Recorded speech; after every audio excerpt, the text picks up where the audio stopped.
Hey, everybody. Thank you all for tuning in once again to Blades Against Bandwidth. So glad to have everybody here. Judge Brendan at your service here with the Blades Against Bandwidth crew. Reverend Dak, unfortunately, was called away to, he's on maneuvers in California and having to do his Reverend Dak thing out there. So, we're going to be going it without our warrior tonight. We'll see what that means. But that's okay, though. And y'all know why. Because I have got a very, very special guest coming all the way from Athens, GA, one of my favorite people in the whole wide world, my niece, Rosalind Waldrop. Say hello to Rosalind, everybody. Hi. So, my introduction for Rosalind, I have known Rosalind literally all of her life. And we've been gaming, Rosalind and I have been gaming since she jumped into our like Pathfinder game one day. She just was curious about playing, and her dad, my brother-in-law, gave her an NPC ranger to use. And what happened, Rosalind? Your ranger ran roughshod over that werewolf, while I missed every time.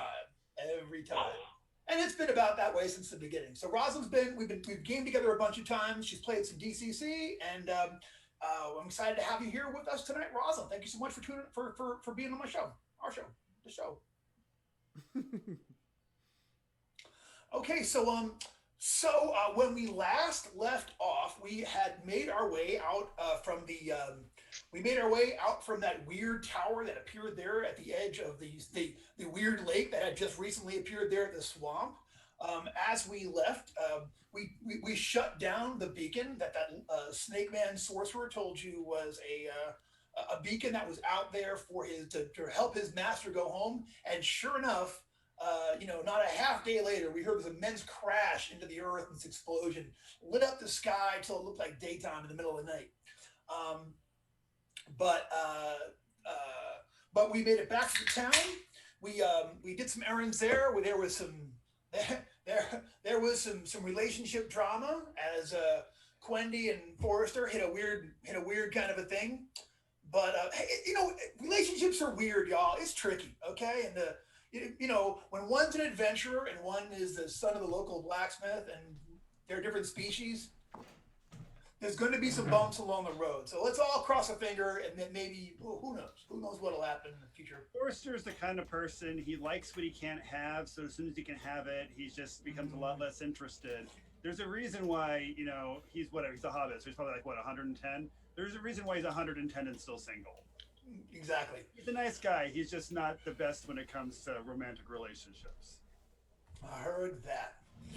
And, we decided that, and we took off. We went and visited the capital. We met with a local wizard there who helped us help y'all figure out what some of your artifacts were.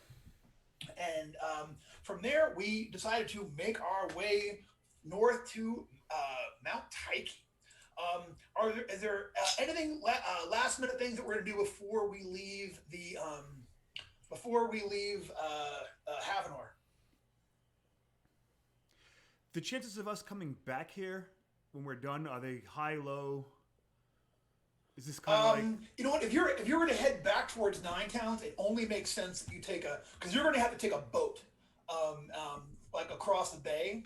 So the only it would be it would add an extra maybe a month to your journey to not go through the capital. You know what I'm saying? So yes, you will definitely be going back through here unless circumstances are bizarre or everyone gets killed in the mountain.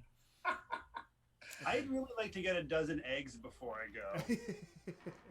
All right, you hear I'm allergic, and now we're gonna load up. That's fine, Jeff. I hear how you are. All right, be that way. All right. I heard that. No, yeah, yes, you can pick up it, no problem. They're gonna get you 2 copper pieces for a dozen eggs. How long have we been here? How many days worth of spell burn can I recover? I'll say you can get 3 days of spell burn back. And you can also, before you leave, if you wanted to, you can pick that ring up from Escobar. And, yeah. And he has set your stone into a silver ring. And he says, I was really proud about I did some reading. I don't speak Elvish, but I did a little bit of reading. And so I hope you'll find this the engraving that you left up to me, which is an honor. I hope you'll find this to your taste. I thank him for it, and I inspect the engraving. And the inside it says Elvish language, spelt wrong. He says, I think it means beauty for beauty. It's like the kanji tattoos that people get. I love it. Thank you. Oh, you're very welcome. It is my great honor, Miss Wiggs. My great honor. All right, so the boat has been arranged for. Are we guys going to go ahead and take the trip across and start making our way to the mountain? I think so. We do have some assassins on our tail, if I remember There are correctly. assassins that are here trying to kill you guys from the Emerald Enchanter. Rosalind, obviously all of this happened before you got here, but yeah, there are assassins trying to kill you. Just keep that in the back of your mind, okay? That's just just let Because that nothing settle. can ever be easy. So, No. assassins. And they'll probably have green crystal powers. I'm not even sure what that means, but they will have them. You know? So at dawn of your third day in the capital, you guys load up and start making your way. Take that trip across the bay. Rosalind, Septis on the way there as you get on the boat. Literally, as you're stepping on there, you have one of your spells, and you realize that once again your personality has changed slightly. And you look around and you remember that you were contacted by these incredibly powerful magical entities, the three fates, and that they said, Septis, I want you and your group to go. It is your destiny for you to go to Mount Tyche and free the Temple of Fate, which is at the top of the mountain there, from whatever it is that is blocking our perception. And it is your destiny to aid us in this thing. And doing so, you shall be counted as an ally of ours forever. So, but you remember all that, but the details beyond that, little sketchy. Okay. All right. So, we can go ahead and say this. If you guys have got spellburn or that kind of thing, anything going on, fast forwarding a little bit, the journey across the day, you actually land at a fishing village that evening across the bay. It's not like huge, but then you're about a week's trek from the base of Mount Tyche. So you guys could say 7 days pass if you have any more spellburn or anything like that, or spent luck or anything on those lines.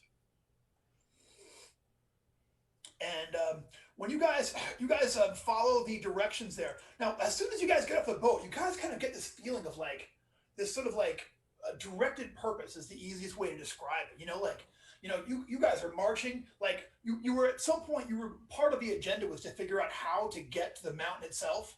But then you guys sort of had this, all of you together had this revelation. Oh yeah, we just go here north, we take the pass, and we go to the village of Cragsmere, and that's at the base of the mountain.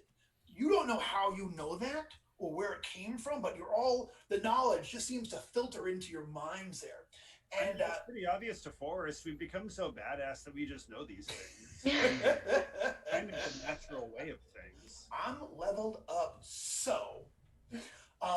No, but yeah, it's the feeling is powerful, and also you don't feel like you don't seem to tire. Like as you guys make your way across there, like at one point you're like, you guys want to stop marching for the day and find a place to camp? And everyone's like, I'm good.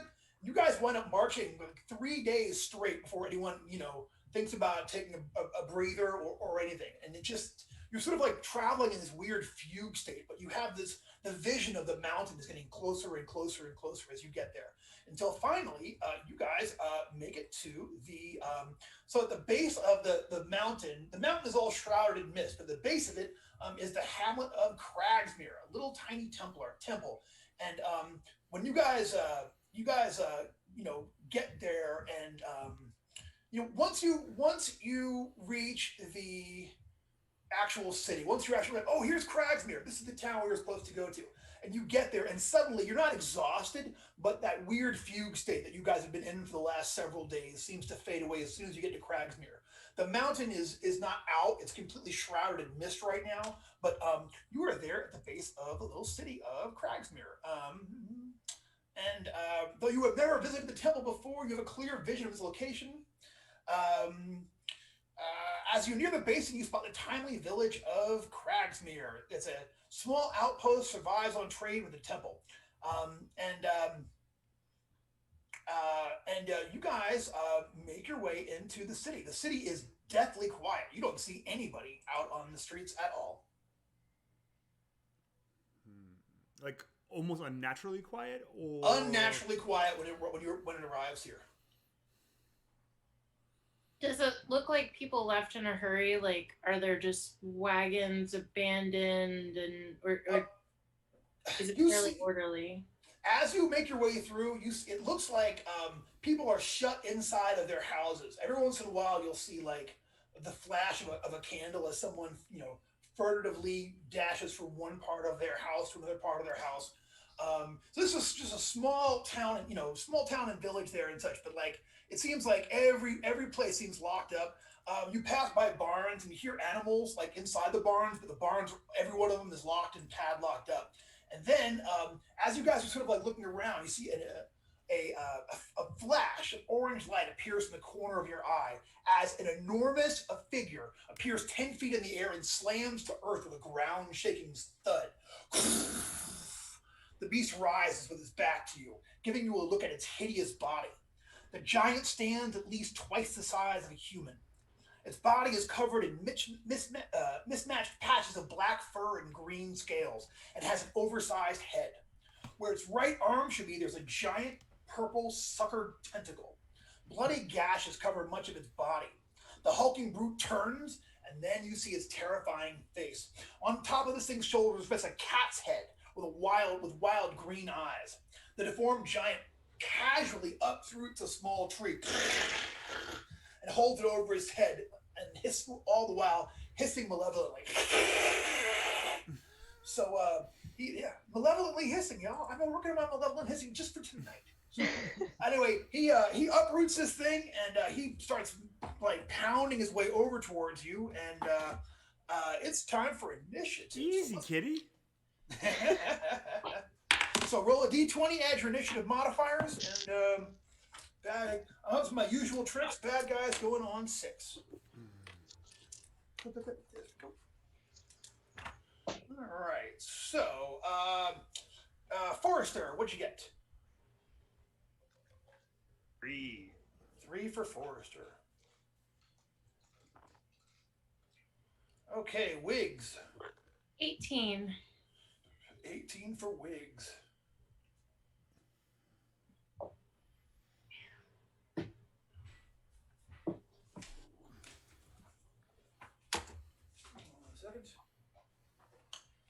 Tim, what'd you get? I didn't get a high one, but I got higher than you. I got 10. 10.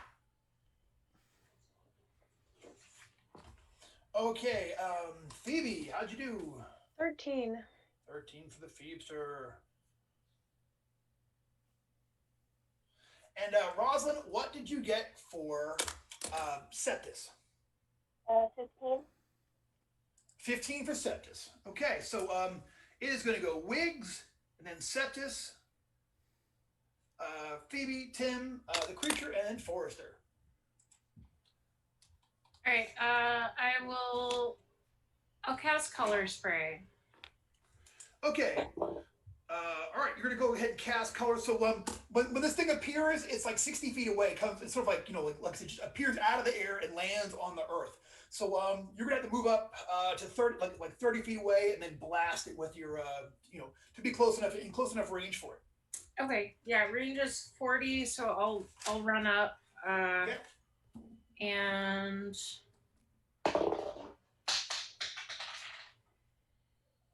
I dropped it. Hang on. It's all good.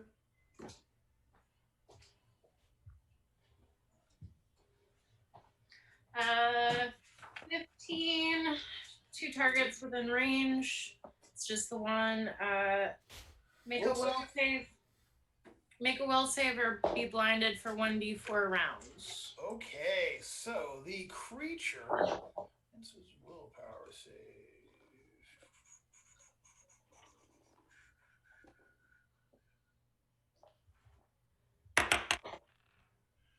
It's gonna just barely make that with a 16, and your light hits this thing, and it just shrugs it off and hisses at you malevolently. Malevolent hissing, y'all. I've been working on it, man. It's pretty scary.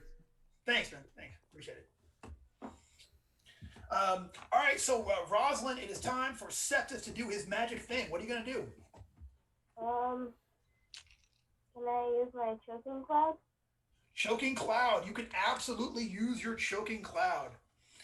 So go ahead and roll me percentage dice first. Do you have percentage dice there? You get. I don't know if you ever done percentage dice.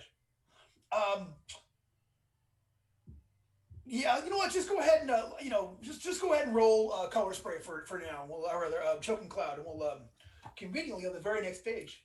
Neighbor spells. Yeah. So roll a d20 and add your spell check modifier. 19. 19 for the choking cloud. Okay. You have a single, acidic, poisonous cloud appears with a radius of 20 foot centered on a target of the caster's choosing. I'm assuming you're going to put it on the monster and not on Jeff's hobbit, I assume? No? All right. So 1d4 plus 2 rounds, minus 2 penalty to all attack rolls. And takes 1 point damage per round. So go ahead and roll me 1d4.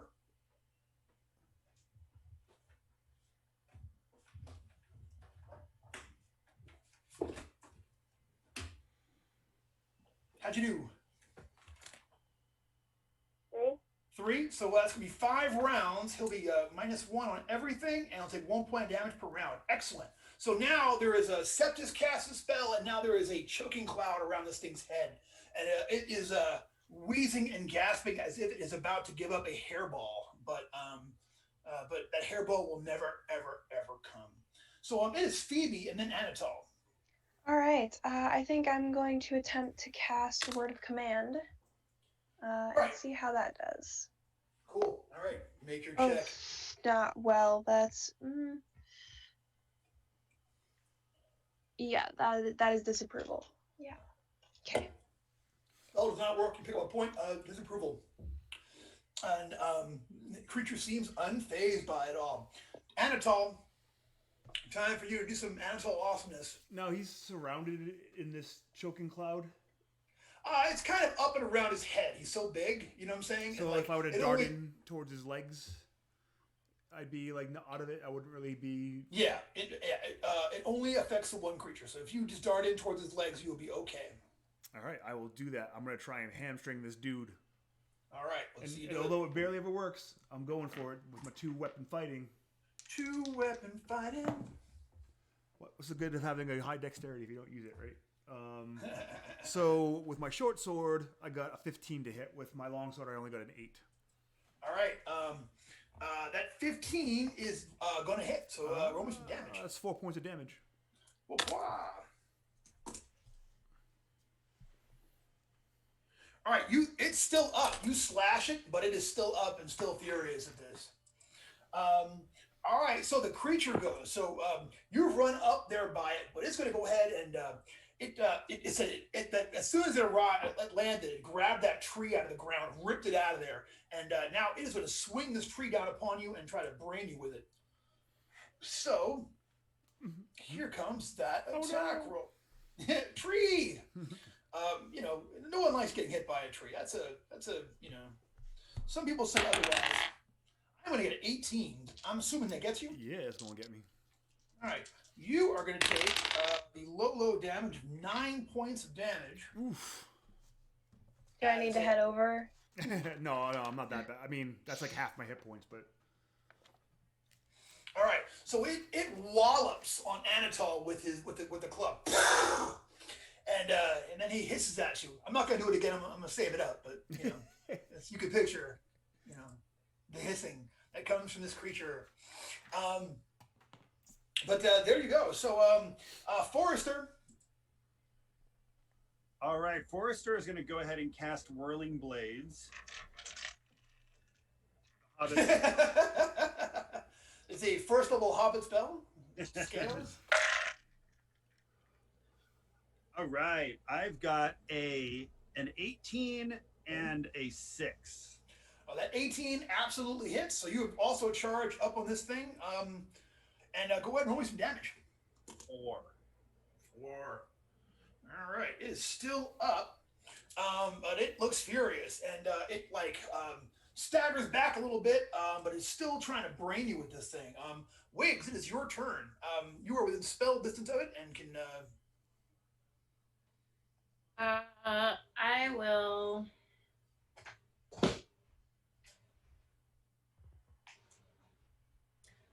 You know, I'll go for color spray again. Okay. I don't use it very often.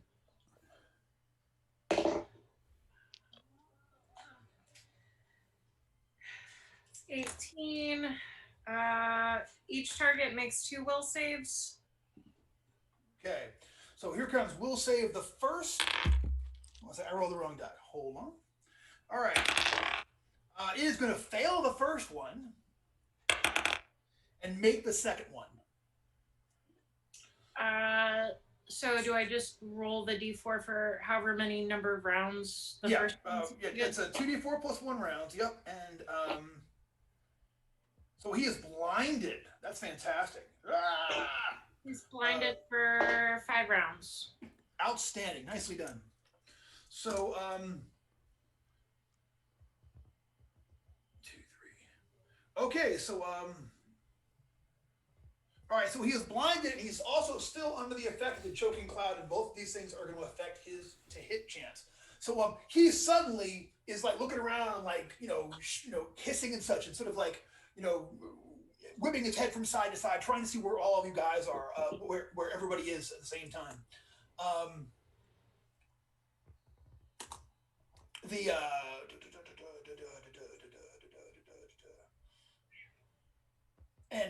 That is that's right. He's still up. He's rocked back, and that is all you see. Septis, what are you gonna do?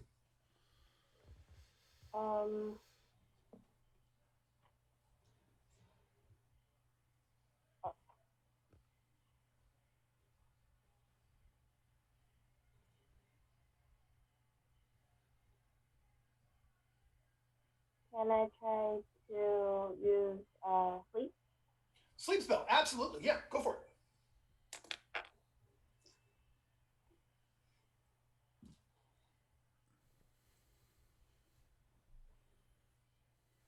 $22. 22? Yes. All right, fine. Be that way. Okay, fine. Well, here comes. Here comes. All right, let me. All right, pull up the old handbook here. Oh, I should. All right, on 22. I mean, I know what my saving throw is. I was going to make sure what kind of sleep we're looking at here. 22 or 1 target in a supernatural sleep for 1d4 hours.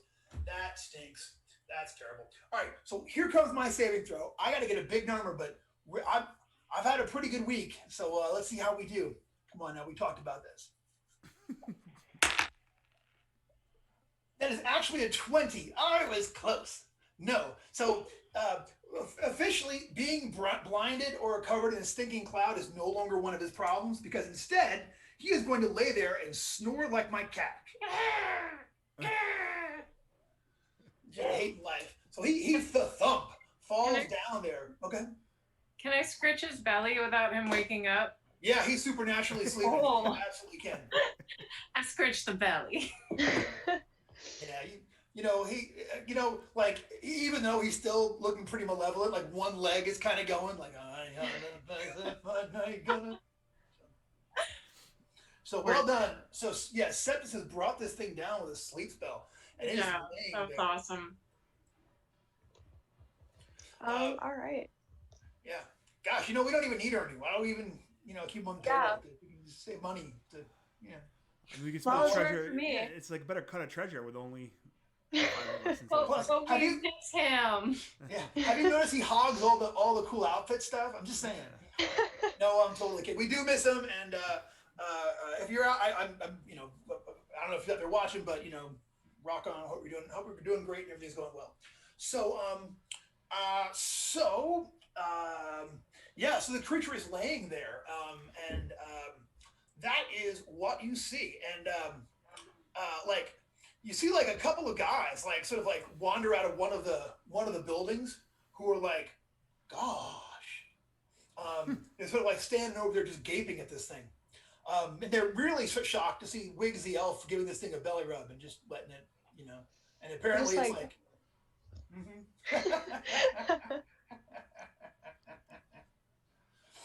all right. You there? You live in this town? The one that he kind of looks at you and is like, well, he kind of walks up. He's got a hook for a hand and an eye patch. He kind of like started and goes, well, we're new in town. We're looking for work, and we had come here with a caravan and kind of dissuaded. So so we don't. We're not actually from Cragsmere, but and if you're looking for some friends here, you guys clearly are some powerful individuals. You know, magical godlings or something, and as such, I can only expect that you certainly have a little bit of, you know, cash left over to hire a rough bunch like ourselves. If you're looking for people for, you know, me and my companions are happy to hire on. We've been stuck here for a couple of days, but just last night everything got really quiet. Everyone sort of like locked themselves in, and we can't even get into the tavern. We've all been sleeping in a barn. I have a feeling we could get into the tavern with a few kicks if we needed to. Well, we weren't going to go there, but I mean, I would never tell a cleric of. He looks at your holy symbol doubtfully. Shul. Shul. I would never ever tell a priestess of the mighty Shul. Long may he reign. Hey, good try though. Sorry. You had I a didn't go to 50-50 church shot. much as Yeah. a 50-50 shot. You know, you're close, halfway there. Yeah, I usually get lucky in these things. He says, scratching his nose with his hook. Yeah, clearly luck is on your side. Oh yeah, that's why they call me lucky. I can tell by the hook and the peg leg. Yeah. Hey, you know, losing a hand was better than the alternative. That tiger could have gotten everything. So I feel like I am lucky, you know. But why It's all don't we about perspective. Go check out a building and see if someone will let us All in, right, or we can get our way in and see what's going on here.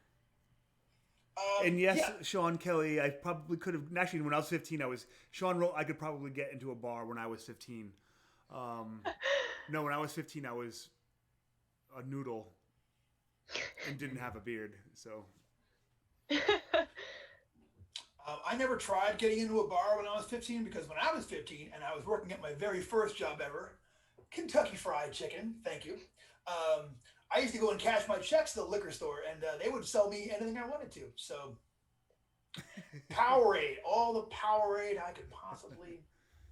But thank you, Sean. Thank you for tuning in. I have left my phone someplace, so I am not logged in. I'm the worst with my phone, I swear. All right. You can walk over to the tavern and try to make your way in. It is locked. That's never stopped us before. No. I'll give him some Where's the courtesy of window? a knock, you know, a bang. But Mm-hmm. All right. So the someone opens the door and it's like, quickly, come inside, come. all right, I want to make sure we're not walking into an ambush. I'll quickly go in, but I'm looking around to make sure like they're not pulling us in to have someone like. No, but you know what? What you see is like there are several people who are in here, but they are all keeping down low and away from the windows. They look terrified. What vexes you, commoners? They say, travelers, your grand self-ship, something, we saw you destroy that creature out there or stop that. Oh, hey, Rosalind, roll me a die for real quick. Let's see how many hours this thing is out for. Just because we've gone to visit it, so in case we start drinking, this thing might get up again. So We should probably kill it. Maybe. Circle back on that one. What'd you Roll the get? 3. 3? All right. So we'll say he's like, you know, that at this point he's got like 2 hours and 58 minutes left or something like that. You know what I'm saying? All right. He says. You look around. You see all these people who are terrified inside. They're like, something is happening. We are hearing voices on the wind, and it's been crazy. Madness has come to Cragsmere. How Kind long of now? madness.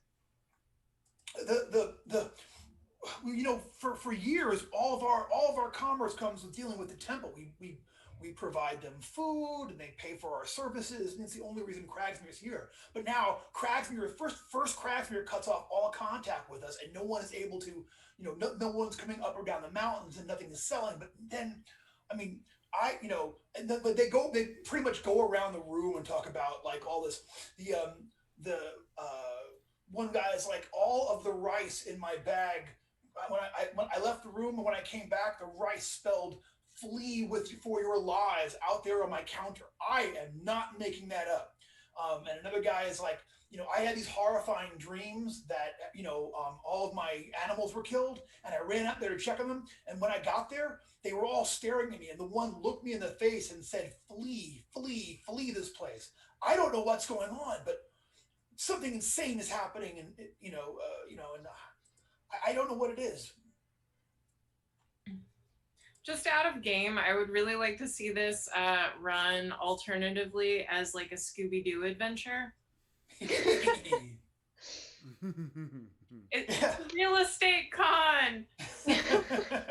They would have gotten away for it too, except for old man Maplethorpe. Yes. I asked him if there was anything besides the cat they were afraid of and the ghostly messages, or if they've seen anything else. Each one has got a story of phantom apparitions, weird words heard in the middle of the night, strange things moving about, strangers like coming down off the mountain they had never seen before, and weird lights and sounds coming from there. They're terrified. They're clearly terrified.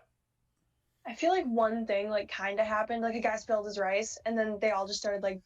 Everybody jumped on. It totally spelled out, and then my animals, they looked at me weird.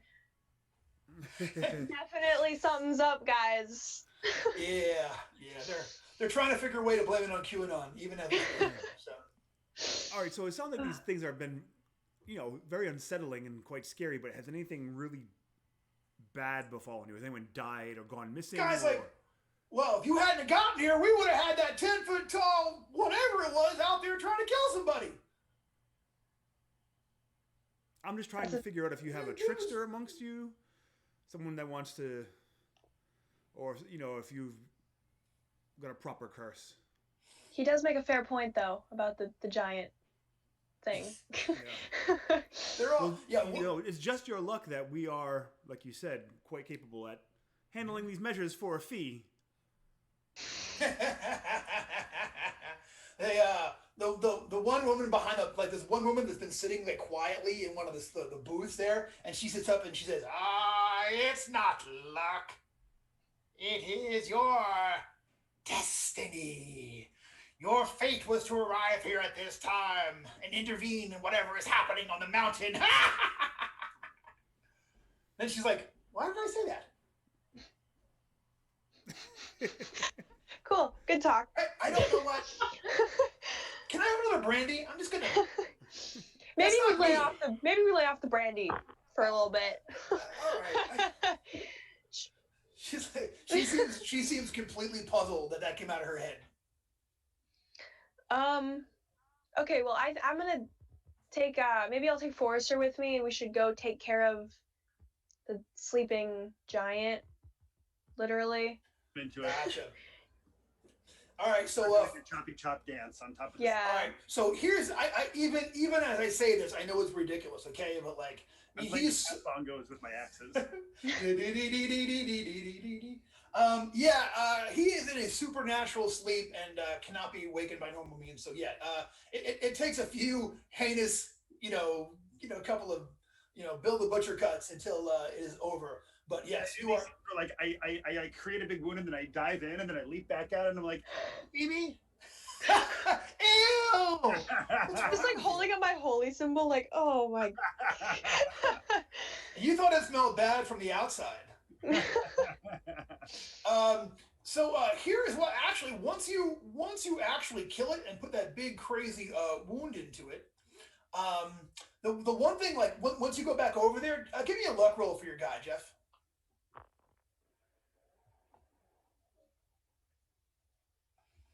I succeed. Yeah, I figured, but sure enough, near the corpse, you find an item. There's a broken half medallion on a chain found near the corpse. What does it look like?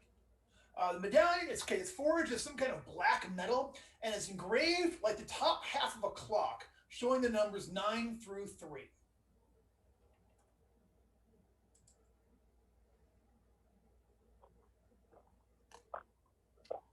Okay, so since it's just showing the numbers 9 through 3. Okay, so it's the top half of the clock on the medallion. I've got it, so I have like the clasp and the chain as well. So the only thing it doesn't have a clasp. It's like solid state. Like it's just like linked up there. Like you couldn't. Gotcha. But it's on a chain that I could wear. Absolutely, yeah. Okay, so it's got the chain. It's got the clock. It's got my little. Who is that? Who wears the big clock? Flavor Flav. Flava Flav. I got the top half of my Flava Flav medallion on. Yeah, boy. All right. Cool. I know what time it is. Dude, you're lamping. I love that our system is, we found a weird thing. Let's just immediately put it on without any precautions taken. Yeah.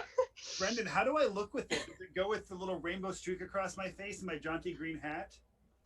Okay, there's a level of accessories. I think we all know this. Beyond which. So if you're not there, you're edging up against it. You know what I'm saying? It's a weird thing, and also it's kind of oversized. So it on you, it's kind of like a small chest plate. You know what I'm saying? Like it's like So it is like Flava Flav. It is like Flava Flav on you specifically. You know what I'm saying? I am digging this look. Yeah. Maybe it's like Mr. Burns disease and you have to just keep piling things on. Like the more you accessorize, the better everything looks. What is it Coco Chanel said? She says like get the outfit together and then like once you're done take one thing off. Yeah. So I think I might take my but you shirt forgot off. to say pants. It's not pants. Well, I'm gonna take my shirt off.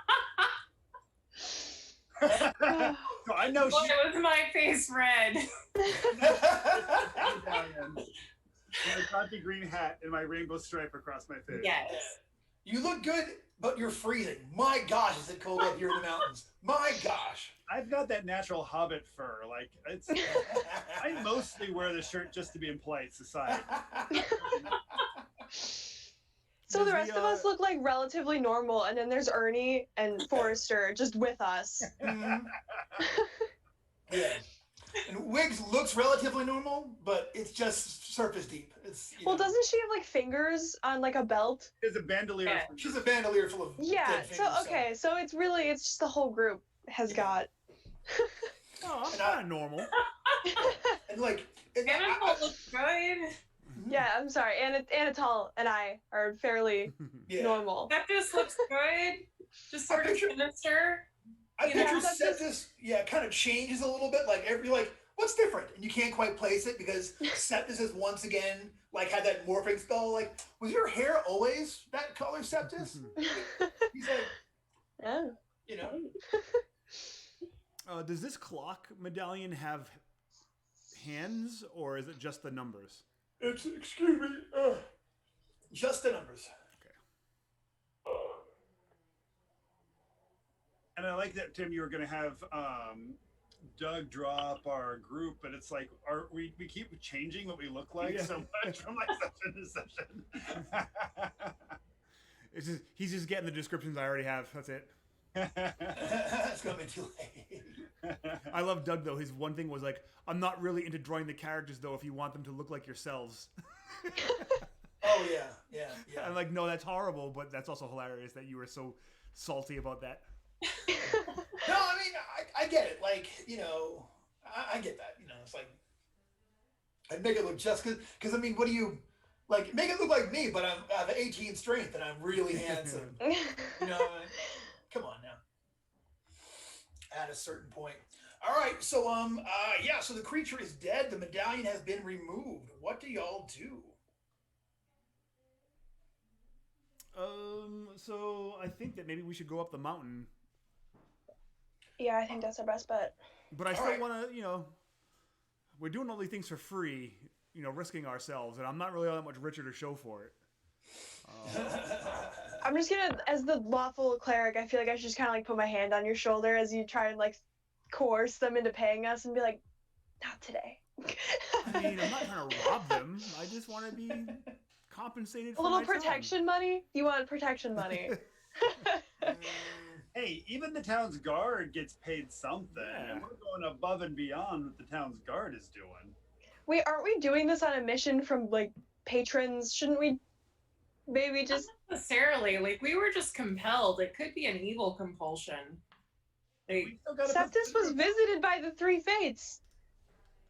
Hey, I gotta keep myself in salt rat and eggs. Look, I Look, don't you know how I'm guys- gonna do that otherwise. you guys do what you want. I just had to do it. I had to do it to look, Maybe I one got day Ernie wants to buy jaunty clothes that he didn't murder someone for. that's fair. You know? That's fair. I mean, if you can frame it in less murdering in the end, then I can support. Phoebe, you have done your duty to the religion. You know what I'm saying? You've you know. Someone has to say, I have to say it at least. you're a Jiminy Cricket, but also like smart and not Phoebe just really is moral. the moral center of Can the I team. also just bring this back to, in all the years now, the 5 or 6 years that I've known Haley, I've never played a game with her where her character was the one that was trying to get us not to kill things. Just put it out. Yeah, I mean, it this is- is gross it is. as a player and as a young woman, I think. This is reverse College. psychology. Yeah. I went to college and took a psych class. I mean, I know how to get you guys to kill stuff. I'm not trying to kill people. Also, I This is look like very goat good. Mushrooms. Yeah, I'm like, don't touch that. Don't do that. I like it, and it's worked so far, and it's made for interesting times for all. So so are we going to make our way up to the base of the mountain? Is that what I heard? I think we have to. All right. Yeah, so you march your way over there. The conifers thin out as you climb over a steep pitch. Oh, I'll tell you what. One thing that they will give you once they hear that you guys are going up the mountain, they give you guys. Everyone gets cold weather gear. Everyone gets climbing pittons, and they give you like 200 feet of rope.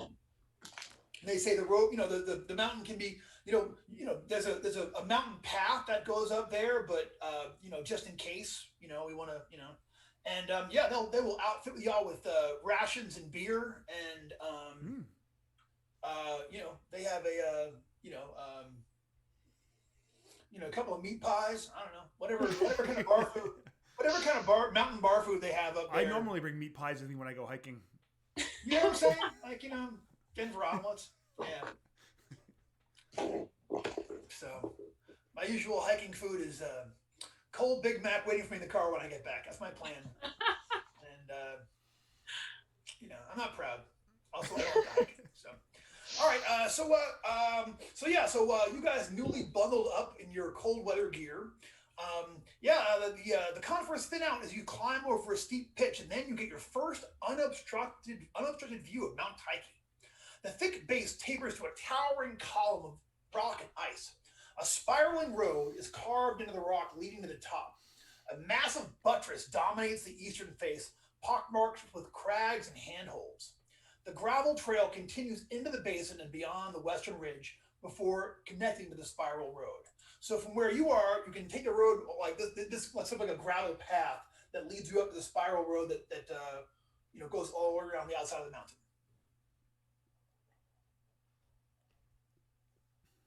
Does the path look well traveled at this point, or does it look like?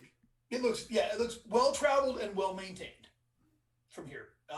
There's a light snow falling, so it's starting to dust over with snow, but it is from here though it is pretty mellow. And any nature sounds at all, or is it eerily quiet up here? No, I mean you hear the sounds of the like the wind swinging around the mountains. You hear far off storms someplace, like you hear thunder off in the distance. I mean you don't really hear there's not really birds or insects up at this point. I mean it's just so cold, but it's definitely windy. That's mostly what you hear is the howling of the mountain wind. But the air is crisp and cold and clean in your lungs. You have that like just got out of the city, just got away from the water, like cold all the way down, wintergreen feeling. Like you just had a peppermint patty. I don't know. That's probably the thing. Onward then? Forward? I guess. Rosalind, you have something to do? Oh, okay. All right. I thought you were calling. All right. So, yeah, you guys start making your way up the mountain. Okay. So,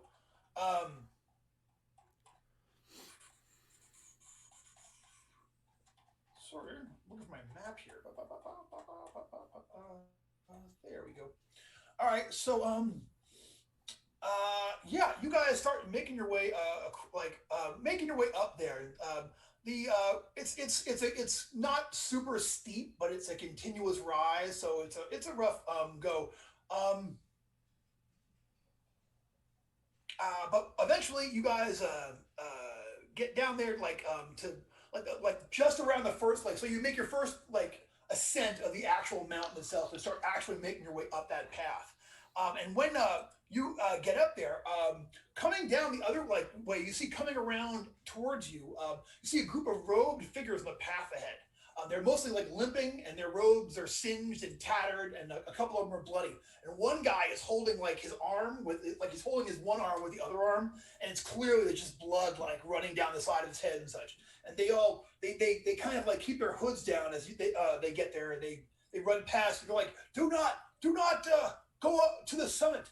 You don't want to make your way up there, they say. What awaits us? Dragons. Dragons breathing fire. I saw a dragon there. Yes, it attacked us. And he kind of points at his buddy's singed robe to demonstrate. This is what happens. Do not approach the temple. The temple is cursed. It's cursed, I tell you.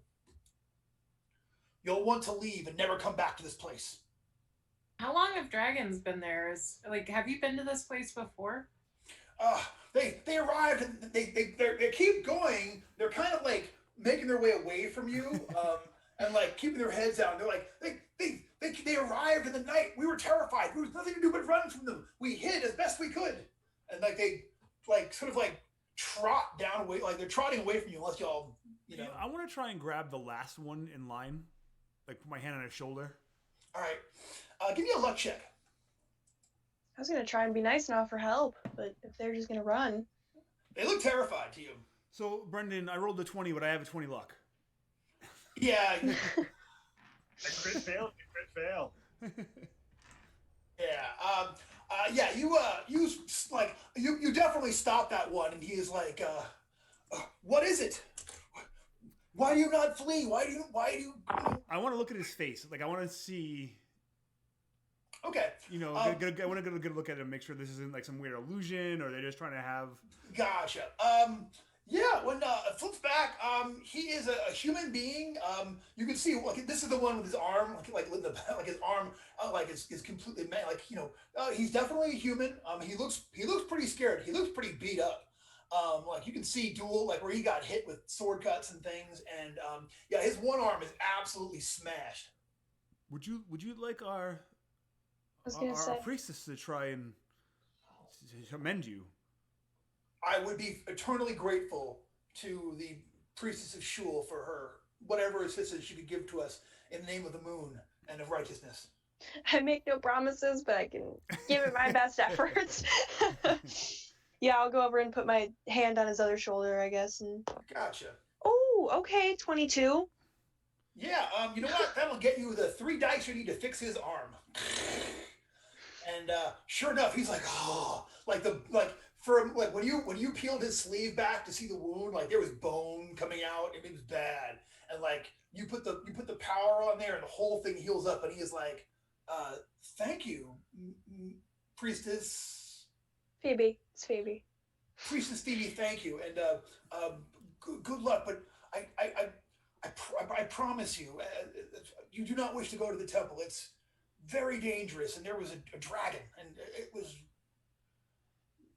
the dragon was fierce, and it nearly killed me. It killed many of my friends, people who I have been praying with for He looks like they're like ages, pretty for ages and ages. So, we will take your lead. We have chosen to flee to the south to the other temple of fate to tell them to be careful. Any more details we want before I let him go? He kind of now he turns around and now he's hustling to catch up with his buddies. I'm telling you, dragons. Wait, how many though? 3.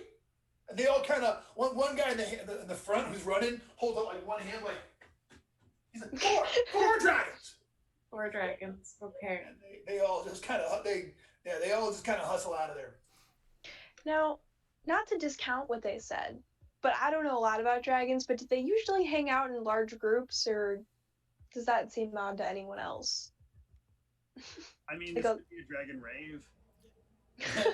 Like a gaggle of dragons doesn't seem like something that happens a lot.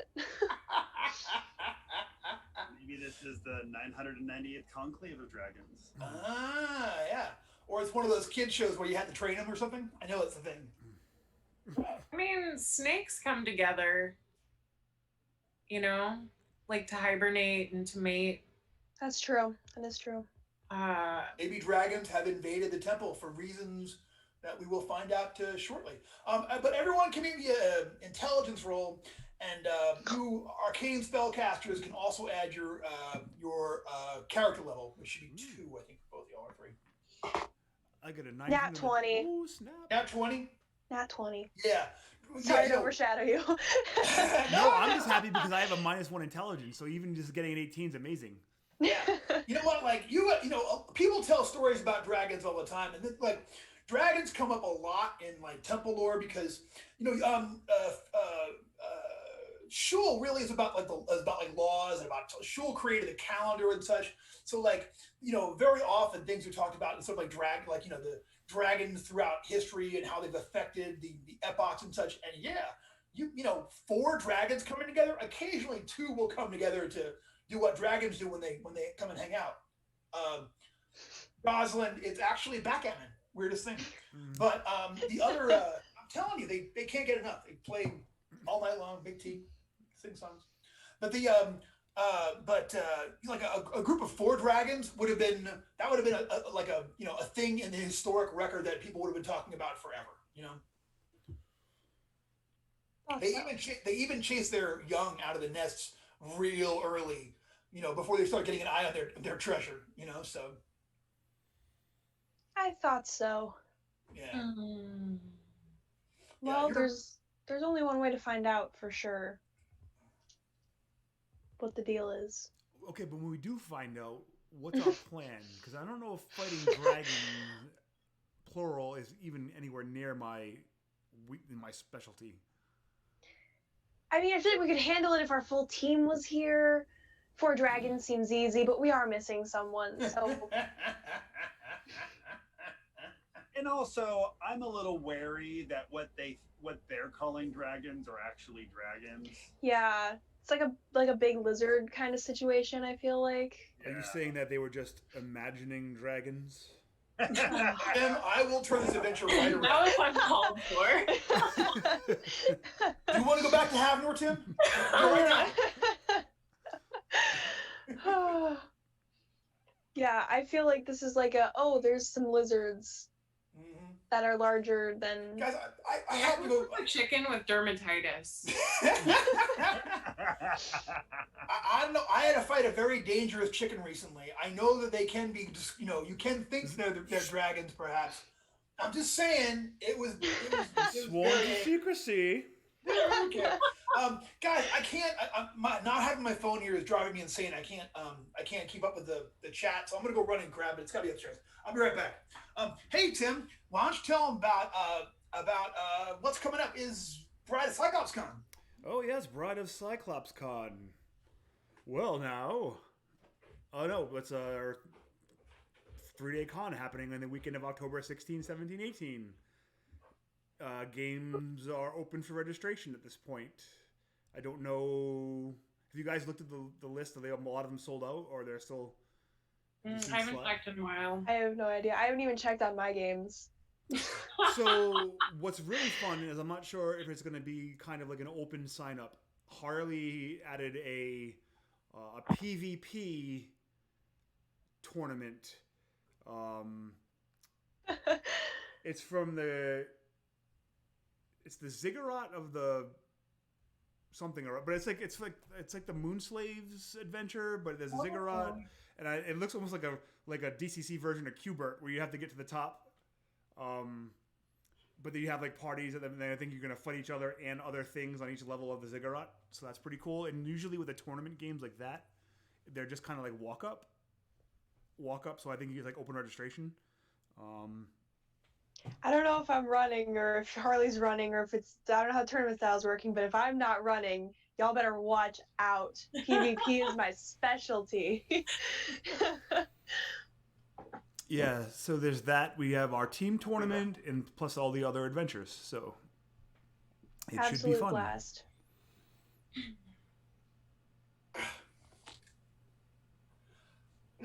Hey, thanks everybody. Sorry about that. I couldn't find my phone. All right, so because I'm a mess, I'm just a mess. All right, so we continue to make our way up there, or do we do something else, or some anti-dragon precautions, perhaps? Does anyone have fire resistance? Wait, didn't we find a potion of fire resistance a while ago? Character sheet check. Yeah, Ernie has it. Sorry. Oh, yeah. I have rough. a levitation potion. Where'd that come from? Oh, you know what? Let's go back. I cannot find that pebble. I do not know what the heck It's that pebble okay. is. It's fine. I have it set into a ring now. It means nothing. It does. It means Elvish language, as it turns out. I love it so much. I mean, I guess we could soak some wool blankets in water, maybe, since we don't have any fire resistance. We have the Ring of Consultation. Is there any dead person that could help us at this point? You could try. You know, I mean, we're out here on the road. Didn't they say their friends died? Couldn't we see if They're we fresh chickens. Yeah. we might be able to be like, just give us like a quick rundown of what's going on? Yeah. I'll tell you what. So you don't actually have a body around right now, or a ghost or something like that. You know what I'm saying? So you could definitely use it. But I'm gonna minus you a die, because you're kind of like, you know, casting it into the wind and hoping that something comes back and such. So you can go for it if you want to, and try to talk to a I mean, I don't think I have it. I think Septus has it. I just have a bunch written down from last week when. Yeah, I think Septus. Roz, look on your character sheet. Do you have a magic ring on there that was it called? The ring of what? Ring of Consultation. Ring of Speak with the dead. Speak with the dead 1 time per day. Somebody has it. I don't know. I don't. Also, I just wanted to check real quick. Steve Newton and Sean said that my volume was low, and I adjusted it. Can you guys hear me now better? How's it sounding, guys? You logging into the chat room. Maybe I do have it. I had my mic turned down low in OBS. Phoebe, I think you have it. I think you've Okay. got at least for now, you've got it on your character sheet. Okay. You've got it. I'll say I have it. If I didn't before, I do now. I stole it. All right. Yeah, Jess says it looks good. Oh, hey, Roz, do you have your dice bag? Yes? Here, hold it up for the camera. So, Rosalind just had a birthday, and no, the one that I just sent you. This is the one I have. All right. I'll be right back. That's a true gamer, though. Which dice bag? Yeah, which dice one? bag? I know, right? I have, My like, travel 40. one or my home one? Jess was kind enough to make some for my nieces, maybe some dice bags for the girls. So I'm gonna let them show it off here on the old podcast and let people see it. Look at that! How Oh, That's cool, awesome. right? Yeah, it's Jess, our own Jess McDevitt made that, and they are awesome, and she should make more for people. So She's amazing. It's very Dark I know, Trails-ish. Mm-hmm. I know, right? And then there's a much cuter one for Trix. That's like, you know, it's very, very sweet. Yeah, see. All right, so you were gonna try to go ahead and cast use the ring to speak with the dead. Yeah, let's hope I didn't just waste my 20 and now it's gonna be garbage. Which is exactly what happened. That's a 6. What did you roll a d20? I rolled a d20 and I got a 6. No, you got to reroll. Do a d16. D16. Oh, okay. Yeah. Oh, second chance. Okay. Yeah. Hold on. Oh, now I gotta find a d16. I've never said this before, but I have too many dice. No such thing. You got to organize them. 290. Jeez, that's a third level spell. Oh my gosh, I hate the d16s. They roll forever. It's a 10. 10. Yeah, 10 is a it's a minimum of a 16. So you sort of cast about, and you don't think that there are any actual creatures like that are in range to like passed on spirits or whatever. You sort of like cast it about. You feel the power go up when you say the command word, but you don't actually get any contact back from that. You can try it again tomorrow, but right now you're not getting anything from that. All right, well, it was worth a shot. I tried to save with the D16, so. Yeah. All right, so we continue to wind our way up there to the top. Yeah, now I'm much more cautious that, eyes to the sky, and all that good stuff. Oh, no, absolutely. I will say this, though. One thing happens, though, when you use the ring. So Phoebe does that and, turns around in the group and is like, guys, I'm not getting anything. And then suddenly you hear, and you look down and there's a dead bird that is landed just next to you. And then another one lands on the other side, and then, you look up and, 50 dead birds fall all over the place from here. They're all ravens and, don't know where they came from, but they just fall from the sky, frozen and dead, almost in a little weird pattern right around where Phoebe was. Chicken nuggets? Then how they died? They're dead. They're frozen. There's food. It's good. It's that salt rat, but. Brendan, I want to try and climb up, the side of the wall, the mountain or the cliff wall, whatever, just to get a bird's eye view of the dead birds. I want to see I want to see what this pattern it is that they fell in. Sure, absolutely. Give me a climb check. I'm really good at this. That's a 24. Yeah, you're perfect. So so you climb up, and when you get to the top and you look down to the bottom, they have landed around Wiggs, around Phoebe in a perfect symbol. You couldn't see it from the ground, but with some height, they have landed in the chaos symbol. That's not good. Yeah, I'm not a big fan of that. I don't think Shul will be either. Not a fan.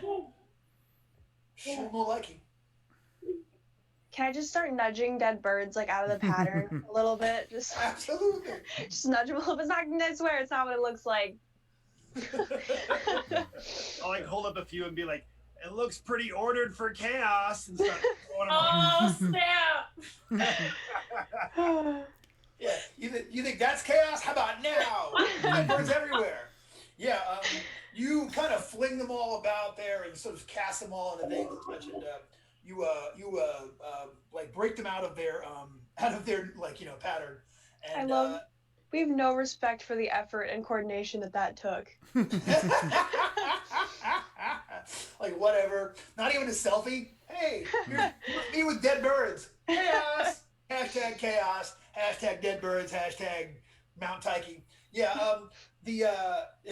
No respect, guys. No respect for those birds practice for weeks dying like that, and that was. Oh, I'm kidding. They didn't. They were the victims of some kind of something, we think. All right. So that is what you see. Tim, you can climb. I'm not gonna. You don't have to roll to climb back down. But we continue to make our way, and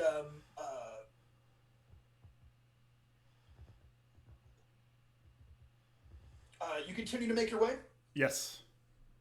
Okay. So sure enough, you make your way up. Continue to head around the outside of the mountain. You are, you go for about another 45 minutes or an hour until you get to a place where you actually feel there's obviously some kind of magic, psychic, fate something thing going on. Like you've been sort of feeling it in and out of this thing and such. And you get to a point where all of a sudden you feel this unholy presence, okay? And like you're looking up around for dead birds again, like what? Where are they coming from? But it's not. But when you look up, you see a group of diminutive obsidian figures leering from a nearby ledge. The beasts grin, flashing rows of thin dagger-like teeth before outstretching their leathery bat wings and launching into the air. So it's a group of creatures. They're humanoid. They have wings. They have these horrifying little, like almost like like dark cherub faces. They're they all kind of come down at you guys en masse, and are looking at you with real they don't hiss with malice. They do kind of this kind of noise and such. I haven't been practicing that one as much, but I've been working on it some. So Oh no, I lost somebody. Oh no. Where'd Rosalind go? Rose! All right, she'll log back in. But for now, let's go ahead and roll initiative.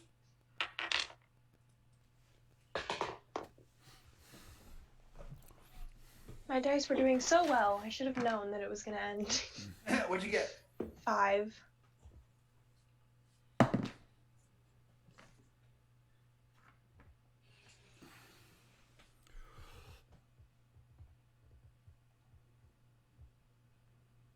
All right, Jeff, what'd you get for Forrester? 19, baby. 19, look at you. Wiggs, what'd you get for 9. One second.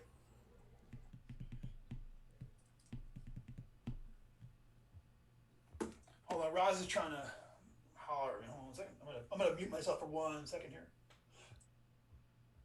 My favorite is that Brendan does speech to text, and it always like comes out a little crazy.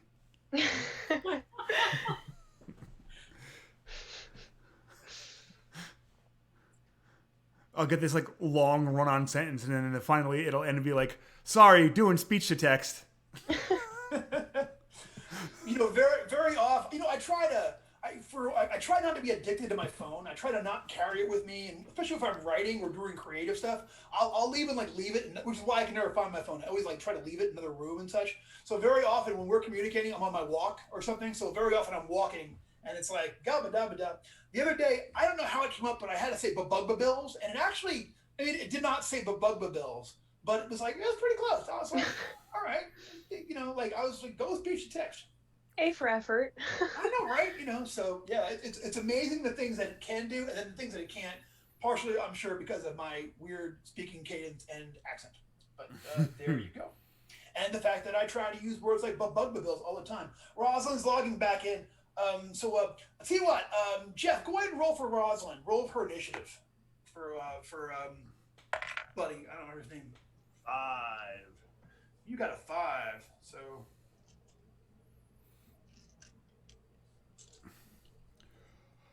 All right, so Tip's going 5. So Anatol, you are on 19. They are about 60 feet away and up high, and they're about to come down at you guys from on high. These terrifying-looking creatures. Jeff, you're on 19, right? Yeah. Yeah, I'm on 16. That's all right. Did you catch that, Brendan? No, say it again. I have 19. Tim has 16. Oh, then I got you guys backwards. My bad. It's okay. People confuse us all the time. With tall, handsome men. All right, so Anatol's on 19. No, Forrester No, is. backwards. Anatol's on 16. Forrester's on 19. Forrester. My bad. All right, Forrester, you are up first. These things are coming down off this Colin ridge. Forrester confused all the time. Awesome. So I'm going to go ahead and run up to these beasties, and whichever one is right in the lead, the one who's slightly faster than the rest of the pack, I'm going to start slicing them up. Okay, so what you can do is they are not in melee range yet. They are at the top of this ridge and flying down at y'all. So you can either attack with a ranged weapon, or you can hold your action until they get close enough and peg one then. That will change your initiative, but you can totally go for it. Sling stone to the face. Give me that sling stone attack, my friend. 8. That's going to miss. Yeah, you whoop a rock at these things, whoosh, and you just kind of they're very maneuverable for in the air. This thing sort of like fades out of the way and gets out of there without taking a shot. So now it is Anatol on 16. Hey, Anatol. I'm just gonna stand with my swords drawn, waiting for them to see if they swoop in at me. Yeah, you're gonna hold action, and that's fine. All right. So Wiggs, like I said, 60 feet away, up on top of the ridge. Bow and arrow. All right, take a shot. Oh. I've given up on that dice. Don't give up on your dice. You'll No. never find it again. Yeah, the cats are gonna steal it. I just have to turn my back for a second. Oh, I rolled a 1. Ooh, well. Hey, everybody. Time for a little fumbalaya. Who's hungry? So Wiggs, Really fumbalaya. That's funny. go ahead and make that fumble check there, my friend. All right. My charts. You can just roll. I got you. You got a 3. Yeah. Yeah, your weapon is damaged, so you snap your bowstring. You got to fix it. It'll take like 10 minutes to fit. You've got a spare, we'll say, but you got to change it out. And it's going Very to be generous. Thank you. a literal hot minute. Okay.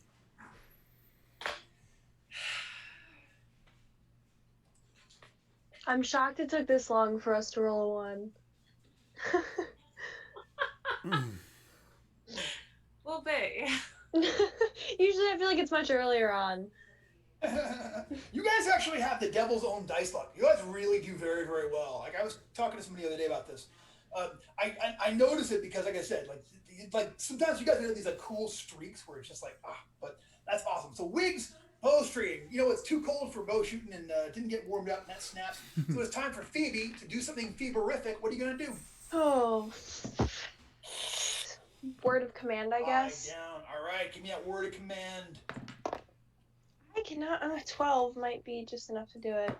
I think 12 is exactly inside for word of command. Yeah. So I believe it's 1 round. You can break down somebody. Yeah. So for word of command, 1 word to target. We can work that out. And it has to obey for 1 round. So what do you tell it to do for 1 round? Freeze. I want it to fall out of the Freeze. sky. Oh, good. Cool. I'll tell you what. Give me a luck check to see if it actually falls and eats it. Of course, now I roll high. So. Yeah, sorry. You know what happens? It freezes, but it glides. Like, whoa. But I will say that that's going to throw it off course, so it won't be able to attack this round coming up, and then next round it'll have to use its move to get here, and then can do something for its second bit. All right. So that was awesome, and it would be Septis. We'll go ahead and wait on Rosalind to pop back up. She can have a held action for whenever she shows up. And these creatures are going to fly down at y'all. So here it goes. So the first one is going to attack. One is going to attack.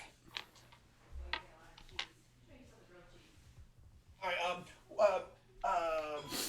Yeah, I'm gonna say one's gonna fly down and is going to attack Forrester. Try to hurl a rock at us, will you? Here it comes. It's gonna be a 14. 16. Okay.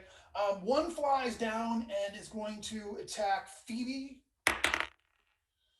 Is it a 16? That'll do it. You take 5 points of claw damage. Okay. So that's them. So there are 5 left. So here is what happens. So then they kind of like, the rest of them would just kind of swarm on you. Like they don't even seem like they're trying to attack, but they're kind of grabbing onto you guys and like, you know. One does it to Tim. Okay, so Tim, you were going to lose a random item off of your character sheet. As you have been pickpocketed. So skip things that they cannot get, like they can get rings and jewelry. They're really, really good, but they can't get like your armor.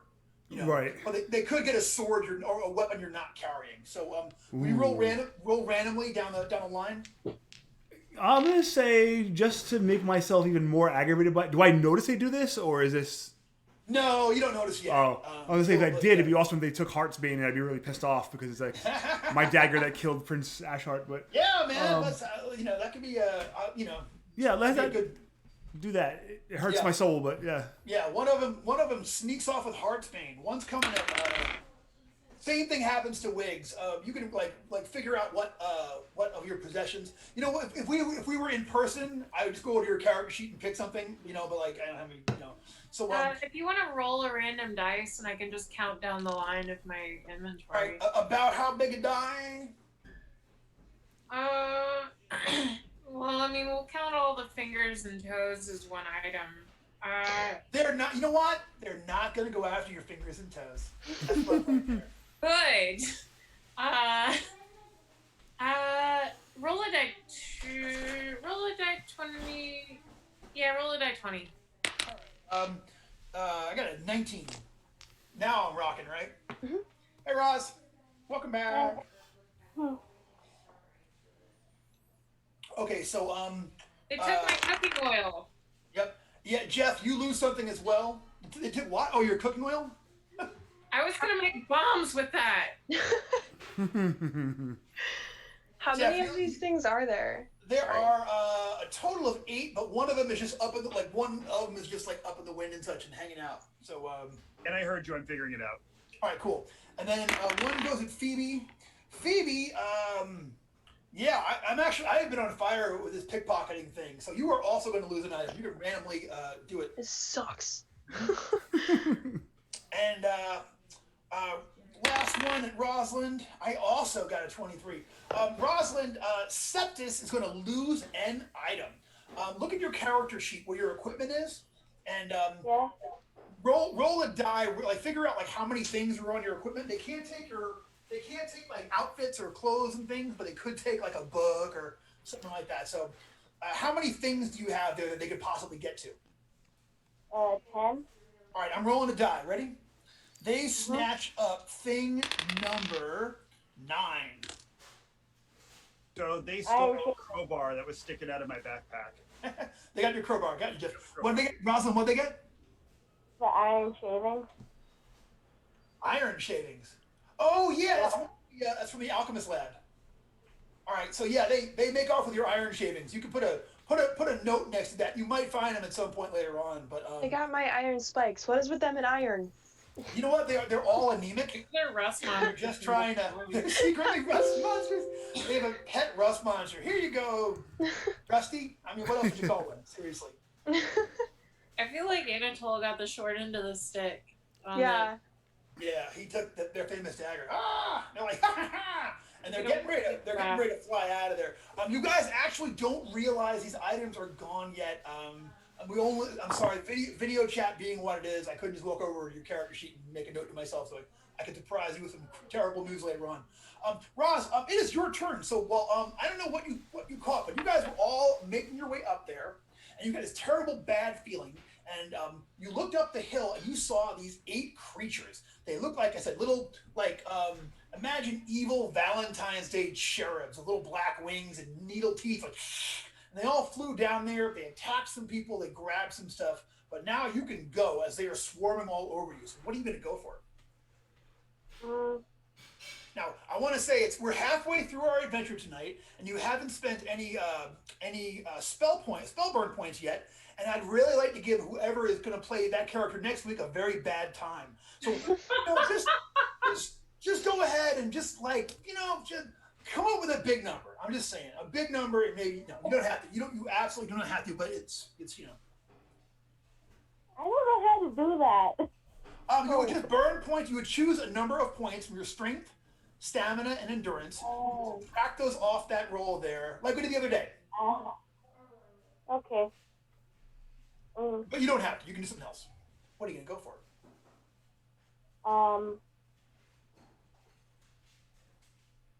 Can I use my flaming hands? Absolutely, you can use some flaming hands. Do it up. So roll a d20. 22. What? 22. 22? Yes, well done. Flaming hands. Some of these guys are getting flaming handed. All right, so y'all see Seth just calls out some strange, invokes some strange words, and blasts of fire come out of their hands, and with a 22, you can get a blast of fire. It's going to burn 3 targets within range for 1d6 plus. Is second level or third? What? What level are you? Second. Second. All right. Roll a die 6 and add 2 to that. 6. 6. Okay. So you know what? You shoot out a blast of flame, and 3 of these creatures just die. You burn them in the air. Nice. And they all drop. All right. So it is the top of the order. Forrester, you can go ahead and you got 2 of them that are front and back of you, and you can go ahead and try to get one. Then I think I will. Thank you. By all means. They are after you. Get them. Come on, Jeff. I believe in you. How'd we do? That is a 7 and a 7. 2 7s. Those are 2 very lucky numbers. That's got to count for something. It does, actually, and I will tell you what later on. All right, I've been waiting for that one. So, but you do miss. In this particular case, you don't hit either of them, so there it goes. Fight is going to continue, and that is going to go to the Miss Anatol, and then Wiggs. So are they're kind of flitting about and taking off, or they're about to fly the heck out of here? You think? I mean, I don't know. They robbed me. I'm not really inclined to like murder them or anything. Like if they're flying away, they're flying away. I'm fine with that. Mm-hmm. Okay. So you're just gonna let them go? Yeah. All right. All right. So you're gonna let them go, or they're gonna fly out of there. They are getting ready to break out. Wiggs and then Phoebe. Wiggs, what are you gonna do?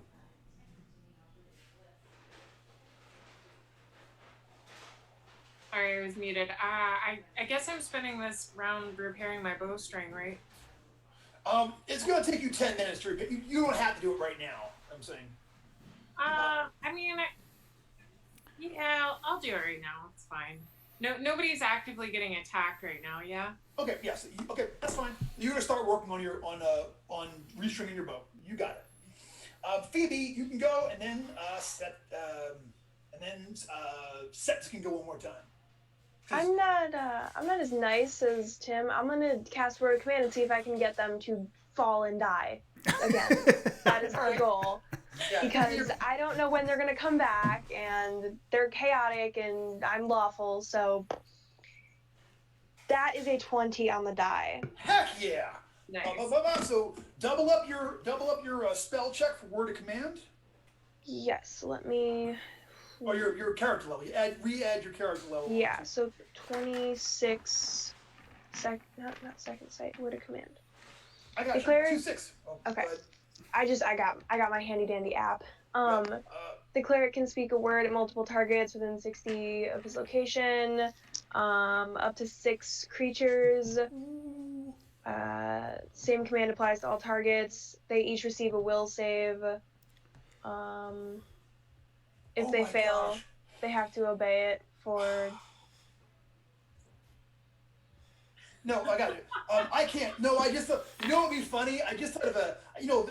I thought it would be a funny X-crawl version of this, where you could like give different. Like it'd be funny if you could make a new spell where you could give different commands to each of the different people in your thrall.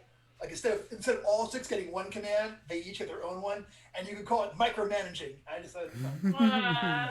That is really good. I was worried. I was like, oh no, can I not cast this with these or something? But that actually. No, you cast it. All right, so 26 is completely out of reach for my saving throw. I'm just going to roll in case we'll get to 20.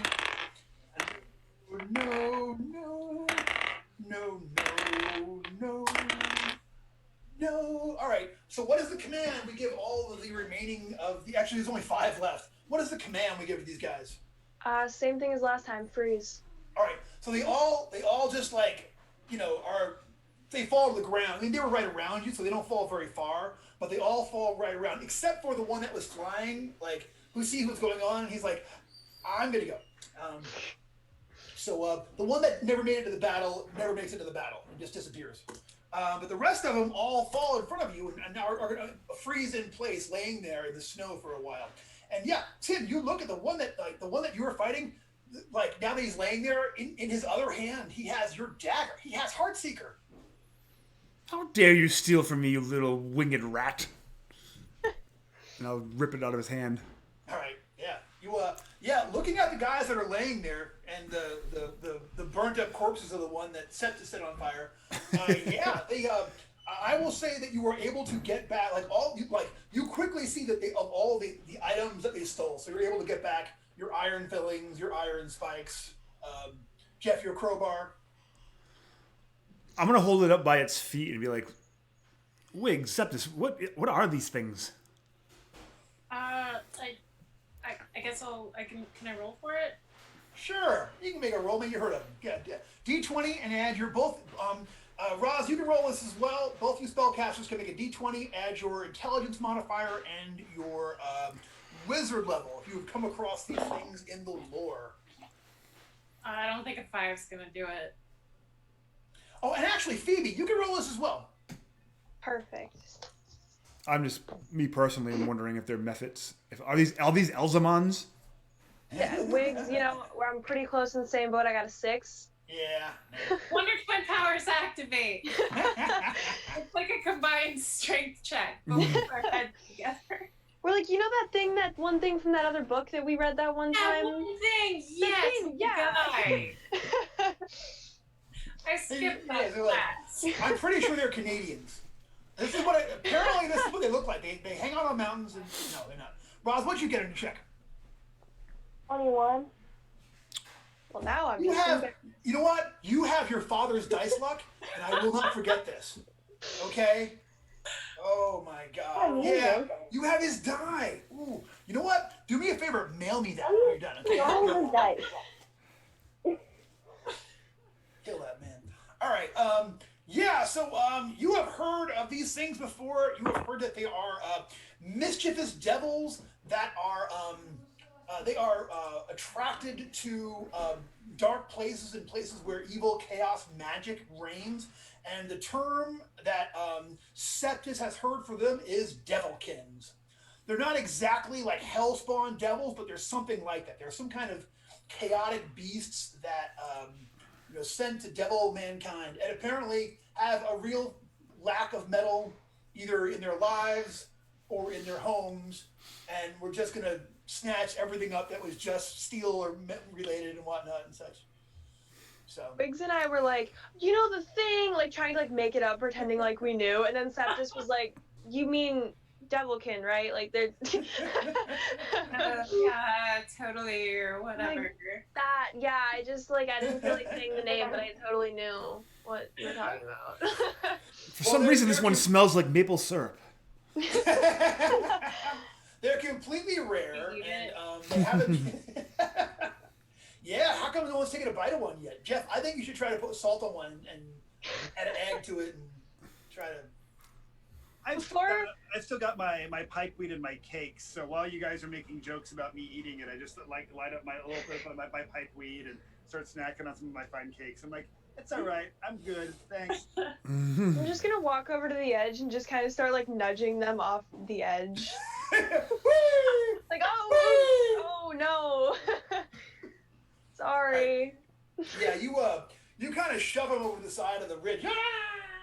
They all kind of they wind up. There's a natural sort of a inclined path down there, so they all wind up in a pile down there, about 60 feet below in the snow, with just like the odd foot sticking out, or a leg, or a wing. You know what I mean? Like, yeah, it's one snowbank. So, unless before I kick the last one off, I'll ask: does anyone want to collect any parts? Because I'm good. I know we have a history with that, so I'm gonna do a quick. No one Wiggs. needs anything. Last call, Wiggs. Good. Septus, good. I mean, I might I'll keep one as an air freshener, like for my bag. Okay. He's only gonna be frozen for so many rounds, and then he's gonna come back and be. Well, like so Yeah, he's word commanded to freeze. He's not like frozen. But how long will he smell like maple syrup? I'm good. I don't. No? Yeah, I'm gonna try. Okay. I thought I'd ask. Since that's our group policies. Usually cut something off, but I'll nudge it off the edge.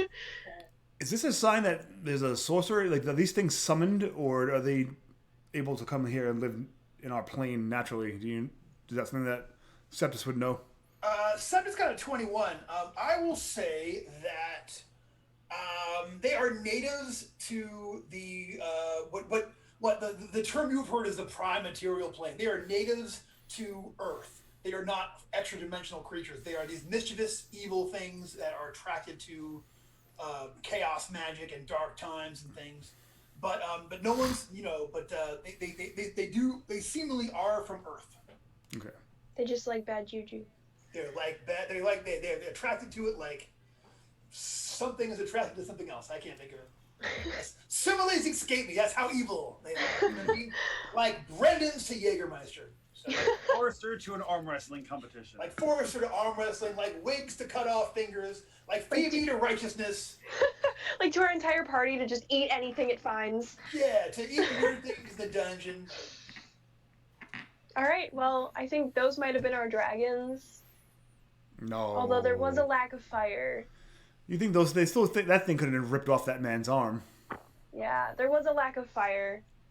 And we haven't found the other dead bodies, like the That's bodies true. of the friends. Are we close to the summit or close to the temple? You are not. You are hours away from there, you think, All right. from making it to the top. Well, let's... Pip, let's Can keep you make your moving. way? Cheers. All right, you guys go for another. Where is my name? All right, you guys go for another couple of hours. I imagine like the SpongeBob guy, like 1 eternity later kind of vibes. Yes. All right, yeah, you guys go for another maybe even another hour until you guys have gotten to at this point you can look from the side as you come around the side of the mountain. You can look down, you can see the village, teeny tiny, so far below, miles and miles away down to whatever it's called. I can't remember the name of it. Cragsmere, all the way down to Cragsmere. But as you guys are coming along the way, you guys come to a point where the path has collapsed. It looks like there was maybe an avalanche or something that just ripped a whole bit of the path away. The only thing that's remaining is a perilously thin ice bridge over a chasm. Frosty wind howls straight down from the craggy mountainside, burning your face with tiny daggers of ice. So there's a tiny little ice bridge that goes across this next little spot there. Nothing can be easy. I know, right? I'm sure this thing is totally fine and safe. Yep. Do we have any spells that would, force manipulation? I forget if Septus has. I think Septus does have that, I think. Yeah. I do. So we have allowed force manipulation to be used in the past in order to make bridges and things with a D16 check. So Roz, if you want to, you can make a spell check with that. But instead of rolling a D20 and adding your modifier, you can roll a D16 and add your modifier and see how you do.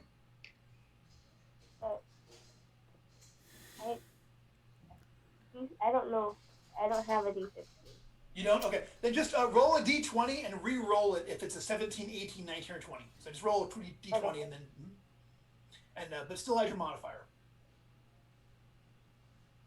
Doesn't have a D16. You know what? Y'all, your Christmas list just got filled out of my head. You know this, right? I was gonna say, officially what know. are you doing? How do they not have funky dice yet? I know. They got some dice. Now they got dice bags, but And you can get them the handy dandy dice tray for the funky dice.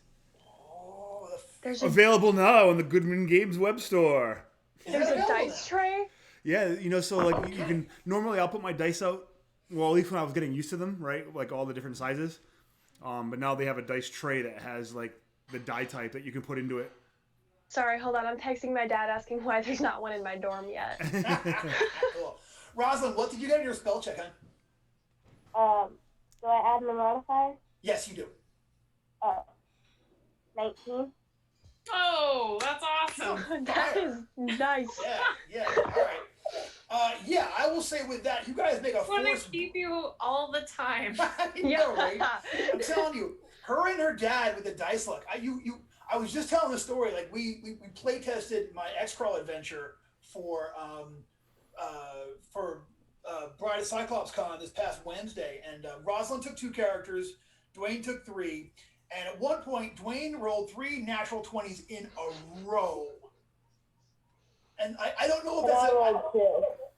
Yeah, and Roz rolled 2, but not consecutive. You were like bookended them, but it was like I took a spanking, y'all. One of them one-whacked a giant.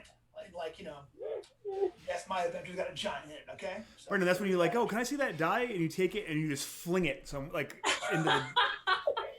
Fling it? I was going to put it like in a temple and worship it. I was going to build like a giant devil statue and put it in one of the eyes. You know, who would steal that? No one's going to mess around with something like that. You know what I'm saying? So, I'm kidding, rather. All right, so yeah, with a 19, I will say that you guys are able to, you make a force bridge and you guys can follow a yellow brick road, like right across it, all with arms linked, and make your way safely across. It's actually easier to walk across this little force bridge that Rosalind made with the spell than it was to walk across the regular path. Although I'm probably I'm a little vertigo-y. You know, I'm imagining almost like how it is, like how I almost feel in Hole in the Sky to walk across the invisible bridge when you're like high up above something. Those people that freak out when they walk across like those glass bridges. Mm-hmm. You know, I think that's legit. But here's the thing: when you get to the far side of that, okay, like halfway across, as you guys, because now you guys can sort of make it over there like no problem, and you see that there were more cowled figures that looked similar to the ones that you saw on the bridge in the way earlier. Like they kind of like get ready to rush out. And then they see you guys easily making your way across there, and then they just scram. They run out of there. If you guys want to, the path's a little windy and craggy and such. They're looking for cover, so you guys can have 1 round to react before they scamper. So if you want to, say they're about like 45 feet away when they first pop out. Like it looked like they were going to ambush us type thing, but then... Yeah, they had daggers out and everything. And they had the same kind of robes on as the same guys that you saw coming up there. I'll Get the back of one of their heads. Wait, I heard a couple things. Go first for Wiggs. Oh, Jeff usually says smarter things. What did you want? You're going to be really impressed with the level of intelligence that I'm about to express here. Lay it on me. I said I wanted to sling a sling stone into the backs of one of their heads. Sling a sling stone. Do it up.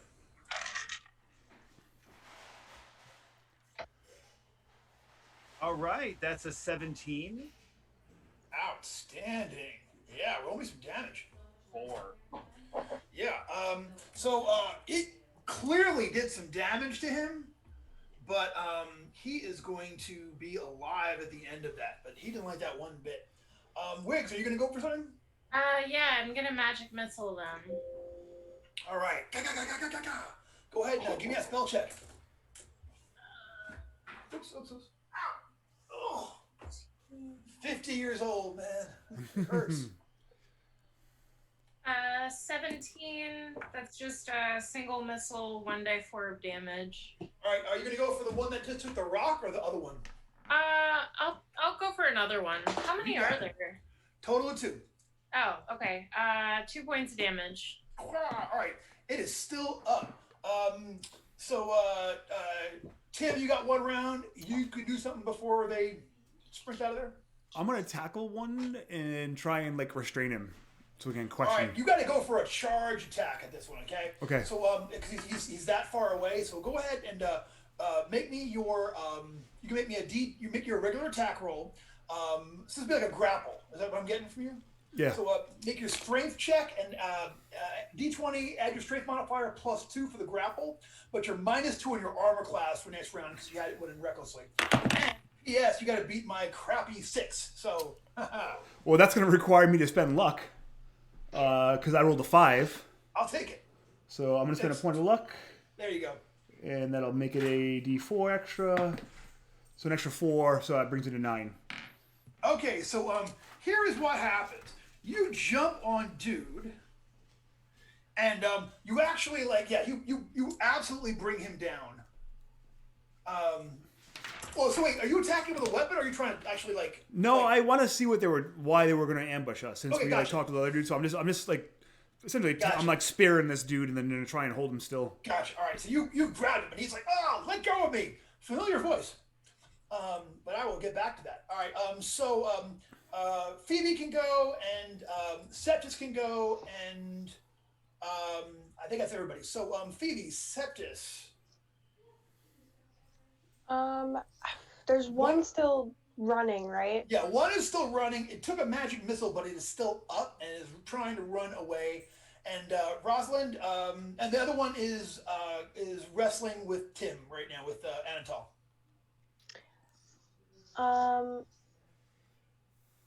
Rosalind, do you have a plan? Because if you don't, I'm just gonna go with my usual word of command. I don't have anything. All right, then I think I'll stick with word of command and see if I can get him to freeze as well. Okay, gotcha. And that's gonna be more disapproval on my end. Pick up point. All right. Well, you haven't rolled under it though yet, so. Yeah, luckily we haven't hit that yet. Luckily, we have not got there yet. But you cast that spell, and he continues to truck along. Rosalind, you can cast a spell on her on one of the fleeing ones if you want to.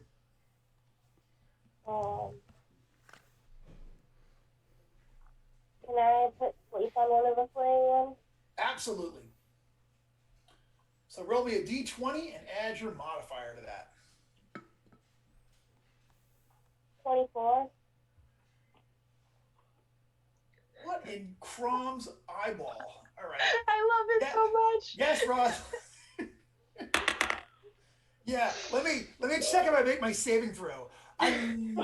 No. I don't make a 24 with my sad plus whatever. Yeah. Yeah. So the other one, he's like, I'm getting a. Just eats it. Just crashes out and is just like so sleepy. So sleepy. That is terrible. That is just terrible. All right. Let's get into some fighting here. Tim, give me a strength check. My guy's trying to get out from under your grapple, and he rolls just bull crap. I didn't roll bull crap. I rolled a 19. Yeah. But here's what happens. As he turns around to try to peel you off his back, the hood comes off of his head. He looks exactly like the guy with the broken arm that you guys mended earlier. And I don't mean he's got the same outfit or the same marine cut or whatever. It's the same guy. There he is. Bom, dum. This is the payment I get. He's like, let go of me, you oaf! You have no idea the powers that are just let go, I'm gonna take some snow and wash his face with it. Calm yourself. All right. He looks over. He looks over at his buddy for help. Who's like, Does that guy have the same face? Yeah, he surely does. Except now he looks all innocent and sleepy. What's going on here? Why are you both? Well, since Wiggs isn't going to do it, I'm going to go up there and give him little tummy rubs. Man, he starts purring. It's weird. All right. So Rosalind, when Anatol got that guy, you see that he looks exactly like the other one that you met on the road earlier, whose arm with a broken arm. He's the same guy, you think, and so is the other one. He says, "You will never," he says, "You will never know," and he is going to make a D16 headbutt attack at you with And he's actually going to get a 15. What's your armor class? Me? Yeah. It's 15. Yeah, he's going to smash a headbutt and take you for 1 point of damage.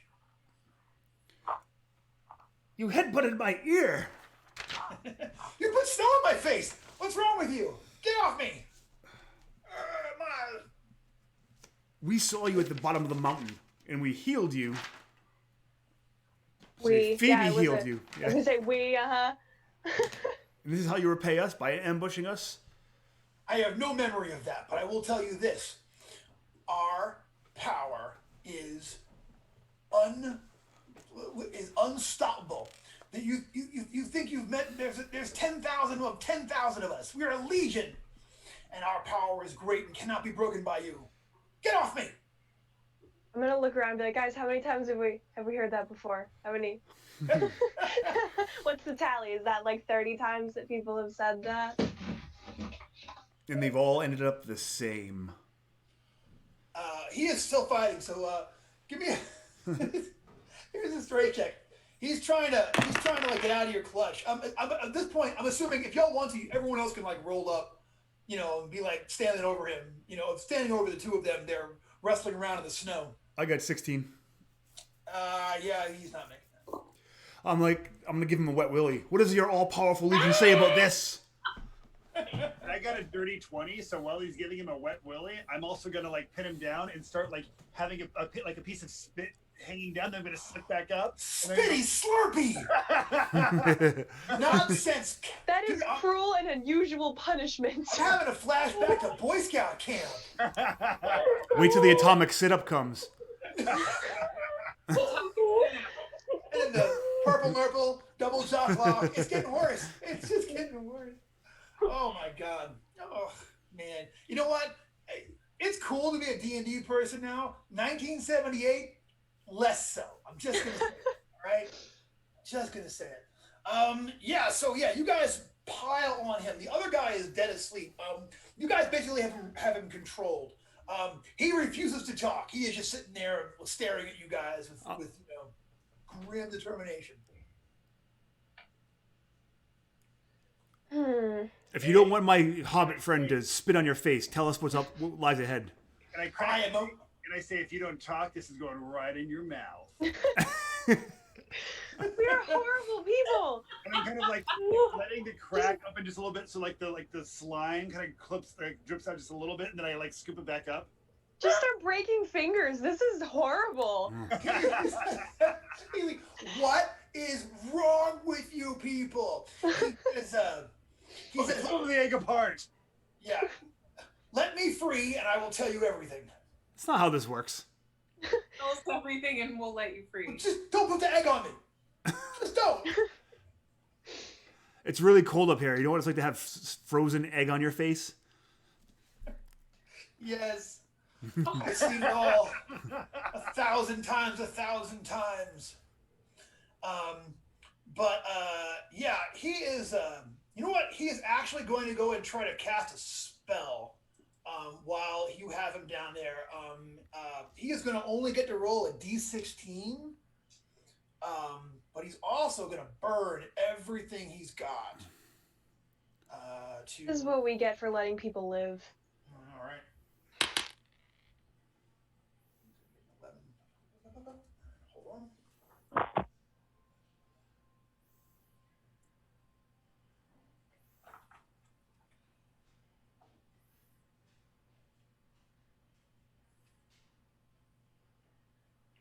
All right, guys. So as Anatol is sitting on top of him, he calls out some harsh words and syllables, and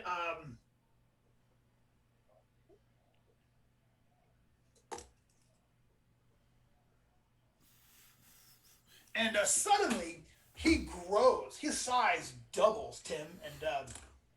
Also, just real quick, I wanted to give you a spoiler of the upcoming episode of Spellburn that we recorded, but I've not yet edited or released.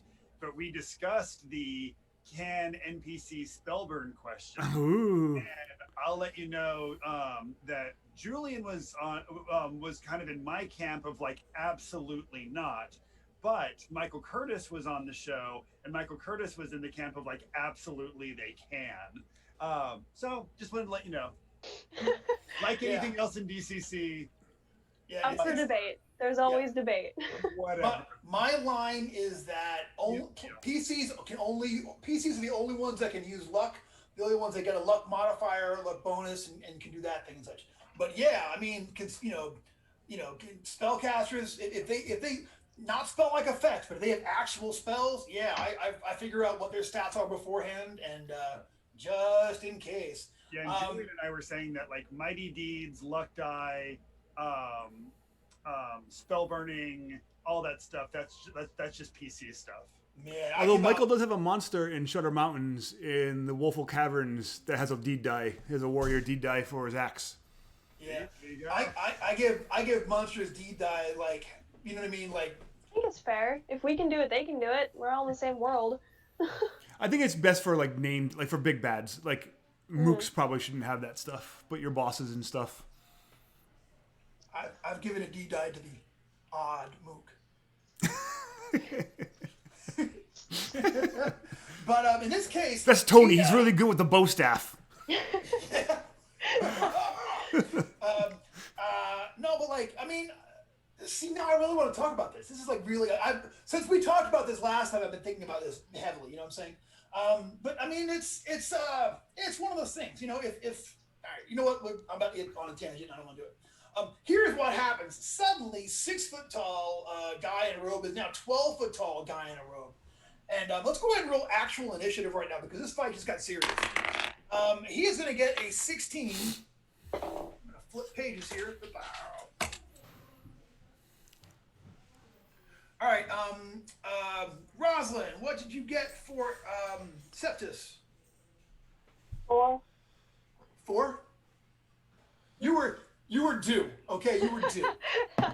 Better initiative than on something very important. Yeah, especially if you're not a warrior, it's a fine thing to get a low roll on. Keep going around. Phoebe, what'd you get? 15. 15 for Phoebe. I prefer getting low initiative when I'm a spellcaster. I think it gives me, I can observe them. Yeah. Only when I'm a warrior do I want to go first, 100% of the time. And beyond that, and a cleric definitely last. But Jeff, what do you have for Forrester? Well, Forrester must have been really stunned by what just happened, so he's at a 7. That seems legit. He's like, NPCs can't do that. You're breaking the rules. Wiggs. I got a nat 20. Ha! It's so pretty. I wish I could show you, but my camera. Take a picture. Oh. I do want to get a dice box camera, you know, to like show. That would be like, so fun. Yeah. I would love that. You know what I thought? This isn't exactly the solution, but imagine if we got one more person who just like rolled dice in their own window, like a Vanna White type, like da-da-da-da, who rolled all our dice. I mean, I guess, but it's still so satisfying to like. I know. Yeah. I like rolling my own dice. This part is like, it's weird, but it's like a big part of like what I get, the satisfaction I get out of play. 100%. But if we all had our own dice windows, it would be 600. You know what I'm saying? Like it'd be like, it's undoable. We really I don't know. They had like an inset feature, so it was just part of your own window. Like in yeah. a little corner. Oh, Yeah. picture in picture. Yeah. Yeah, let's ask Steve Newton to fix that. Could someone get on that? Steve, if you're watching, he's in the chat right now. So is he really? hey, Steve can Newton, you- Zoom. Yeah, dice cameras. Yeah, man, that would be great. That'd be great. Actually, I wrote a hate mail. I wrote hate mail to Zoom today. I'm having a Zoom issue with a. Did you address it to Steve Newton? No, I didn't even invoke him. I'm not trying to. To get whom it may concern, or Stephen Newton. Stephen Snake Newton. You know, no, I'm having an issue. I realize they're right. You know what? I even said it in my mail. I was like, I realize that right now you are holding the world together. Both, the world of commerce and socializing, are all in your hands. But could you please fix my account issue? All right. So 1, 2, 3, 4. I'm missing somebody. Me. Septus. Oh, what'd you get? 21. 2. Look at you, Rockstar. All right, Anatole, you're first. You are still technically grappling this guy, Yes. but You know. I'm gonna look down and be, how dare he? So I'm going to give him a wet willy, but with my dagger in his ear. Dagger to the ear. Do it up. That is. That's called a wet William. Yes. It's fancy. Oh Jesus. Yeah, that's gonna be some luck spending, I think. Yeah. I got a 9. How many points are you gonna burn? I'm gonna spend 2 just to be safe. So that brings me to a 14. 14, just outside, man. You're gonna miss. Yeah, you know what? You would have got him, except that he. Hold on. Wait a minute. I'm bumping that up by 2. That does it. Boom. Nicely done. Cool. I did say I was using my dagger. I can't get my dagger, my thief dagger bump up, can I? Because I'm prone. I'm prone. You're not getting your thief dagger prone. I don't know. He sees you. Is this Pathfinder? Am I a Pathfinder? Right, Yeah. 4 points of damage. Yeah, he's still up, but hey, nicely done. You stab him. I mean, you kind of get him more across, like you sort of drag it across his temple. If you don't get it, like hit him in the brain, but he's still fighting against you. Like, all right, so that is Wiggs. Your turn. Are we still trying to restrain him and pump him for information, or are we trying to do him a murder? No, at this time, I think at this point, we're going to do a murder. Isn't the other guy asleep? Yes, he is. Yeah, so just murder this one and we gotta back up. Yeah. And there's the Haley I know and love. Welcome back, Haley. Hell I yeah. had a weird moment where I had a conscience there. Pragmatic. He's like, How huh? long did that last? Like an hour? And Carmen, when you had stepped away, when he fell asleep, since you weren't there, I decided that Forrester should go up and give him tummy rubs. So, Oh. while he was sleeping. That was weird. I had a conscience for an hour. That was horrible. Well, hold on No, again. but way to play your character. That's awesome. Yeah. All right, so Wiggs, it is your turn. Apparently, we got a spare. You can do with that information as much as you will. I will magic missile him then. All right, go for it. 22. Oh yeah. 1d4 plus 2 missiles.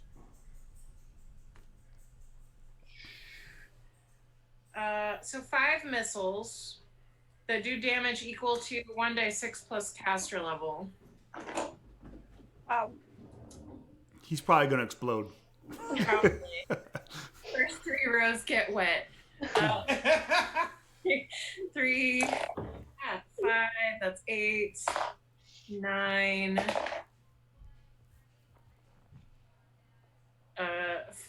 4 is 13, 15, 16, 17 points of damage. Yeah, he cannot withstand your magical assault, and he crumpled. And his giant corpse, like he never actually got got to stand up, so he is still laying there and is just magic missile just mana destroyed. He is laying there dead, and the other guy is still there asleep. This is when I'm gonna turn and start being like, "Oh, our power's unmatched." Okay. I don't really know if this guy's going to be any more helpful than the other one. Here's the thing, though. Once you kill, real quick, once you kill him, suddenly there's a where his body was. There's a burst of orange light, and then the blind it's so intense that you can't really look at it. And then when you look back, he's gone. He was never. Didn't the giant make an orange flash? Yes, it did. I feel like for interrogating the other one, having a corpse around always helps. You can just kind of hold it up and be like, really? Okay, don't give me a weird look. You're really looking at me weird. Haley, as Phoebe's saying that, if the camera pans over, you see Anatole with a giant boulder that he's going to smash this guy's head in with. And be like, oh, I wanted to see if he's going to do the orange flash, but I guess we can question him. You're like, I'll put this down then. More orange. I want want to restrain the guy that's asleep, like his hands up, so he has limited spellcasting abilities. Gotcha. If you want to really limit them and don't use rope, I have iron spikes that we could just. Oh, that's a good idea. All right. Well, if you start putting iron spikes in him, he is going to wake up, but he probably won't be. You know what I mean? Like, you know, for what it's worth. If we save the iron spikes for if he doesn't talk. There you go. Yeah. Yeah, you don't want to escalate too quickly. Yeah. No, you gotta. And you've got nowhere to go. All right. So you tie him up very well with the rope that you have there, and what are you going to do? I will say this: now that you got a chance to actually look at this guy and you're tying him up, spellcasters, Wiggs and Rosalind, both y'all give me a wheelhouse check. D20, add your intelligence modifier and your character level. 14. 14, okay. And Ross, what'd you get? 24. Did you say 24? I will drive to Athens right now. Where did you buy that die? That's that light up die because it lights up if you get a 20. Unreal. Did Rick Paul give you that die? I believe you. All right. So you know what? One thing you do notice is that on his face, off to the side there, he has a mark on it that Septus says is the mark of the patron. And this is we can argue over how to pronounce his name, but I say Obatu K. I say a Bittman, but I don't know. Oh, Bittman? Where do you see it? Yeah, I don't know. There's no Q with that. Obit-U K. Oh, I see. You say one word. Obit K. No, but I say Q. I don't pronounce the last UE. I just pronounce it as Q. Obit Q? All right. I don't know. I mean, I don't know. It depends. Is it fake French or fake Spanish? You know what I'm saying? Like, you know. Anyway, but of that one, the chaotic patron. So Septus is able to report this to everyone who is listening. Yeah, it means nothing to me, but that's interesting to you, I think. You pass that on to everybody? Yeah. He is the Lord of the Five, a pit fiend, and a horrifying demon monster. Reports Septus. Hold on. Damn it. I'm sorry to laugh at you, but that was awesome. Only because of like the little mini Brendan that like on screen. That's that really hurt. I rolled my ankle. Ooh, I hate that. I'm sorry. Damn. All right. You report. Yeah, he is a patron, a demon, a pit fiend, and a horrifying creature. And this mark that he has marks him as being under the patronage of Obata Q. However we say it. I like Obata K. Just sounds like Obata K. Obata K. And that is what y'all find. So what you're saying is he's probably not worth much to us living? All I'm saying is he has his mark that puts him down as the demon pit fiend as being his patron. And I'm interested in hearing what Phoebe has to say about that when she gets back here, because I think Sydney got back. So I think I saw her say hi to somebody. So I think Sydney's back in the house right now. So, do you know? Did Jobe write his patron write up for a Bittman, whatever, in the annual? I don't know. I'm wondering if he did, since if he wrote this module that features him, if he wrote the patron stuff. He might have.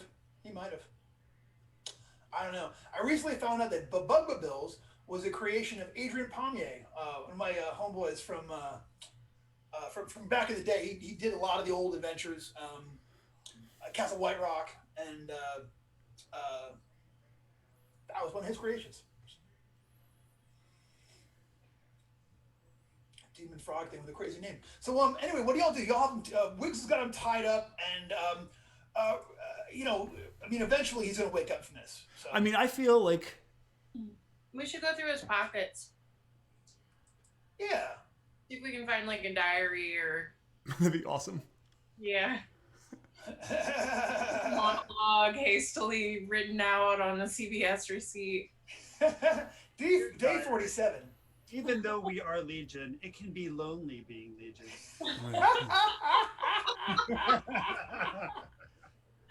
Low number 6 is on my nerves so hard today. I'm kidding. He has, the only thing he has on him is a dagger. And his robe and clothes. Hey, what's up, Trix?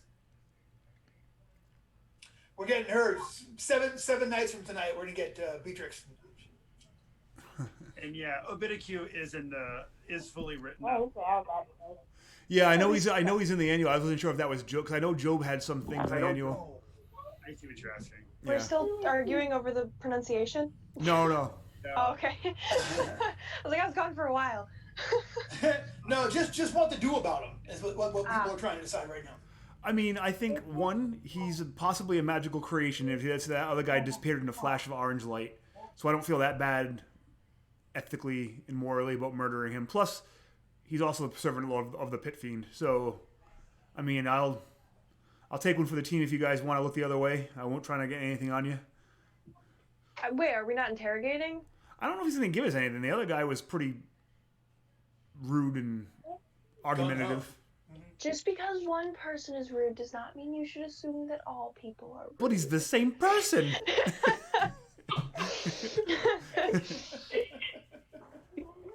I say we wake him up, break a few fingers if we need to, and then if that doesn't work, all yours, Anatole.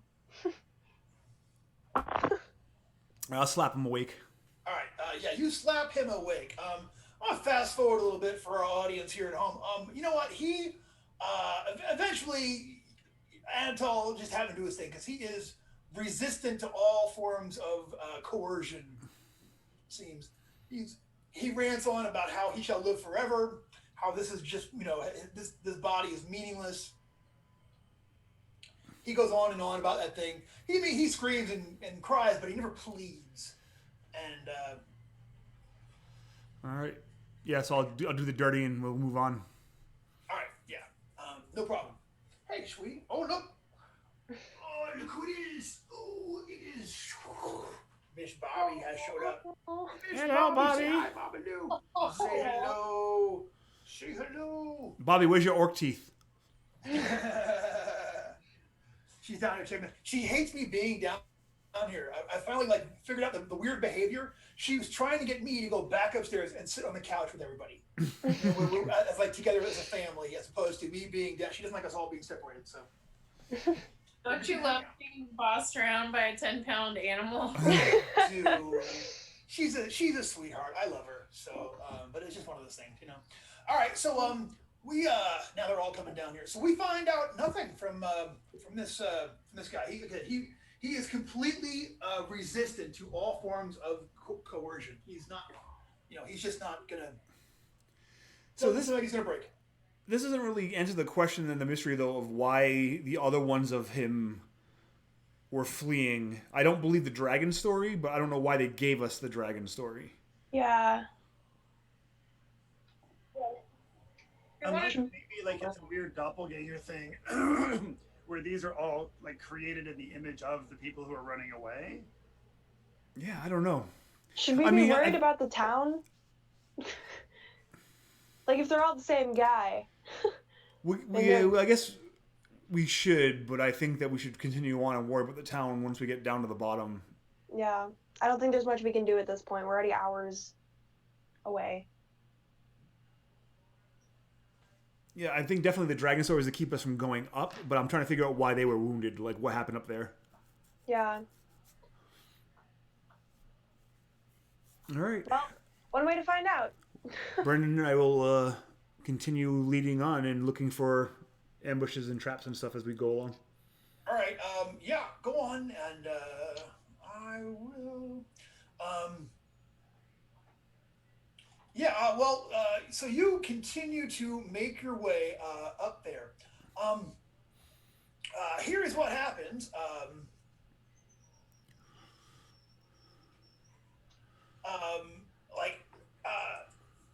You make your way another turn around the mountain. So now you're actually up on like you basically do an entire revolution around the outside of it. And as you guys make your way up there, for a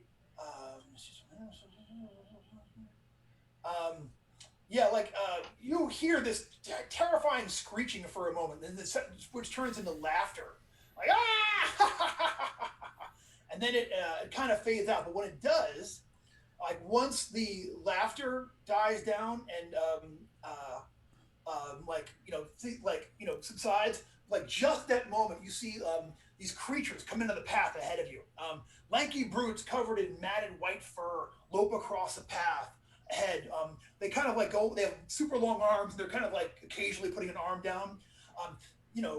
5 enormous red ghostly eyes appear beyond them, floating in the snowy gloom.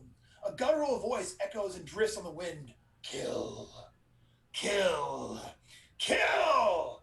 And all the apes turn over and look at you, and their giant saucer-like black eyes smolder like hot coals, giving off a demonic aura. The largest ape beats its chest and unleashes a war cry as a white plume of frozen breath bursts from its blue lips. So, these things are all charging at you, and as they get up closer, you see that they also have the that symbol of about to Q on their faces. You heard the man kill. Yeah. They're charging at y'all. Go ahead and give me an initiative check. I have rolling just garbage. 3 for initiative. Okay, so Anatol, what you got? What a waste. I got a 20, which is a 23. Okay. Wiggs. You're on mute. You're muted. Sorry. 7. 7 for Wiggs. Okay, give me a Forrester. 3 for Forrester.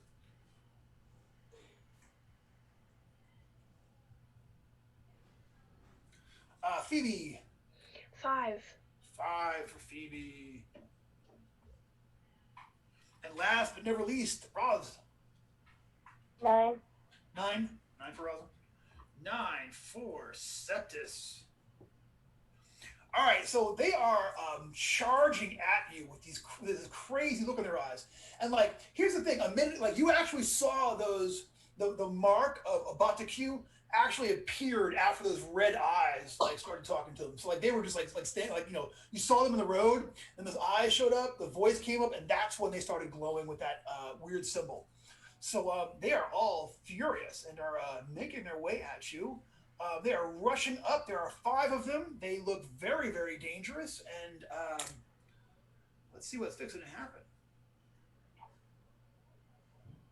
All right. So, Anatol, you're up first. I will say at this point, as they are charging up, they'll be 30 feet away and closing. And they look big and dangerous.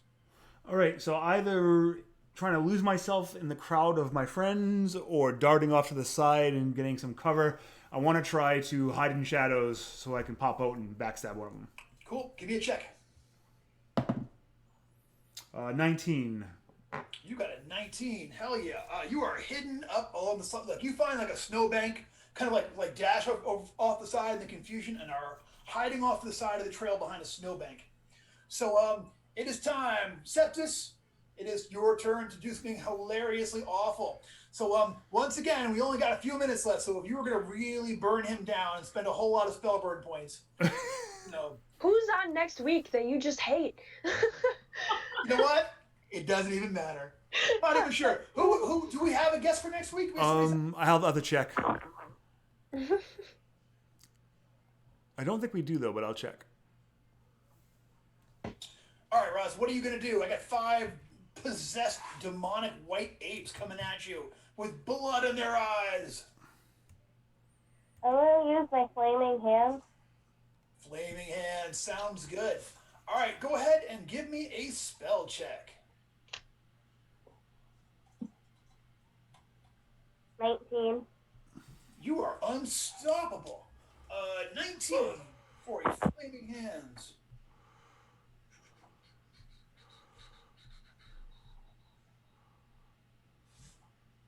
All right, if you're gonna hang out down here, guys. You gotta be cool. All right, at 19, spell produces a blast. Oh, hit. Okay, the spell produces a blast of fire that can get a single target within range for 1d6 plus cleric level. But if you wanted to spend 1 luck point and go up to a 20, you could get 3 of them for a d6 plus character level damage each. I'm gonna spend it for you. You don't need to do anything. Look at you. Look, halfling magic. That'll get it up to a 22. I believe you mean hobbit magic. Hobbit, you're right. Hey, if you want to give her 2, no, that wouldn't get it 23. All right, so, all right, so, yeah, so, roll me a d6. Just so you know, Carmen, it's your pick next week. Okay. Roz, roll. What'd you get in your d6 check? 4. 4? Yeah. Plus 2 is 6. So you blast the first line of them with a blast of fire. They are all injured, but they are still up and in this fight. And they don't seem like, they don't seem afraid of it at all. They're clearly hurt. Like, you clearly, injured them, but they're still running at you like possessed creatures that just don't have any fear of fire or anything like that and such.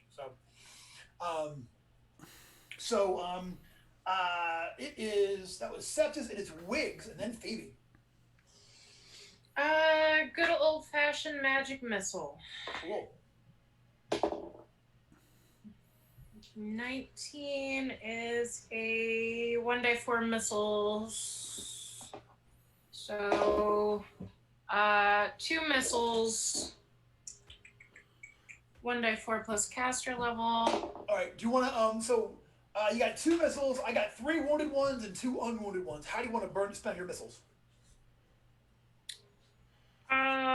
Let's go ahead and take out the wounded ones, I guess. All right, so both of them at 1 wounded guy or 2 wounded ones? We'll do 2 different wounded ones. Gotcha. All right.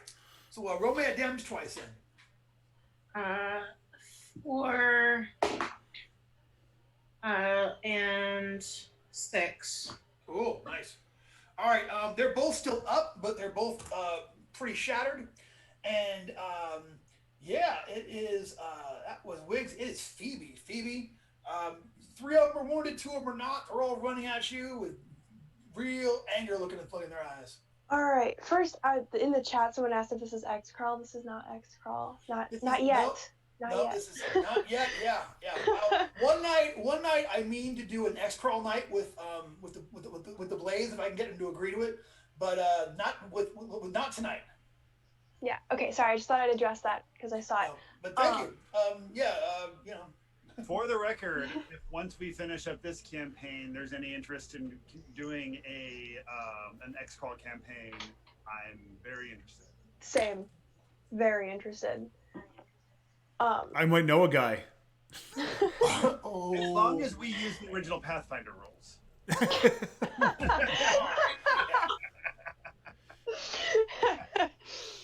Suddenly all the apes turn to Forrester. Brendan logs out. I'm playing. But, no, but yeah, you know what? The day that Joseph told me that I could do a DCC version of the X-Crawl, I have never played Pathfinder since. I literally have walked away from the game and have never gone back. I'm not even sure if I could still do it. Like, it was so complicated, I'd have to relearn the rules again. So, nothing but love. I had a lot of fun with Pathfinder and a lot of good times. And I had a lot of arguments over what a half move actually meant and this +2 and whatnot and such. I'm actually getting the tick just thinking about it. So, all right, we'll move on. Move on. Are the red eyes still floating or are they gone? The red eyes were just there for a moment. They said kill, and then they disappeared. Okay. Do these creatures feel, unholy to me since they? Yeah, definitely. They absolutely do. You know, maybe this is a good time for a turn unholy then. Time for some turn unholy. All right. I love it. 18 on that. Okay, you got an 18 on that. I gotta break up my little ruly here. You got an 18. Let's take a look here what we're working with. I gotta get a soundboard like a bad '90s shock jock show, so that when certain things happen, I'll hit a button. So when Haley does like turn on holy, but turn on holy, you know, something ridiculous. Yeah. You know what I want is what is the performance artist? I can't think of her name. She did Home of the Brave. What is her name? Oh. When I saw her, she had a bank of microphones that would change her voice so she could sound like all kinds of different things. That's what I want, you know? All right, I'm so sorry. Are you thinking of Laurie Anderson? Laurie Anderson, yeah. Yeah. Yeah, she came, I saw her at UGA. Had to have been, 2021, or 1991, thereabouts. I'm sorry, Phoebe, what'd you get for Phoebe for her check there for the 19? 18? Okay, so we're going to gamify this a little bit. I'm going to go ahead and say that gets you, that's a 0 chance, but if you were to have a 20, you could possibly turn one. All right, yeah, you know, I'll do that. I'll do that. Thank you. Look at that. I love having a hobbit around. I know, right? The Hobbit puts some Hobbit love on it, kablow. So it gets a saving throw. Okay, it does not make it. So Phoebe, give me a luck check. D20 roll low under your luck. My specialty is rolling low.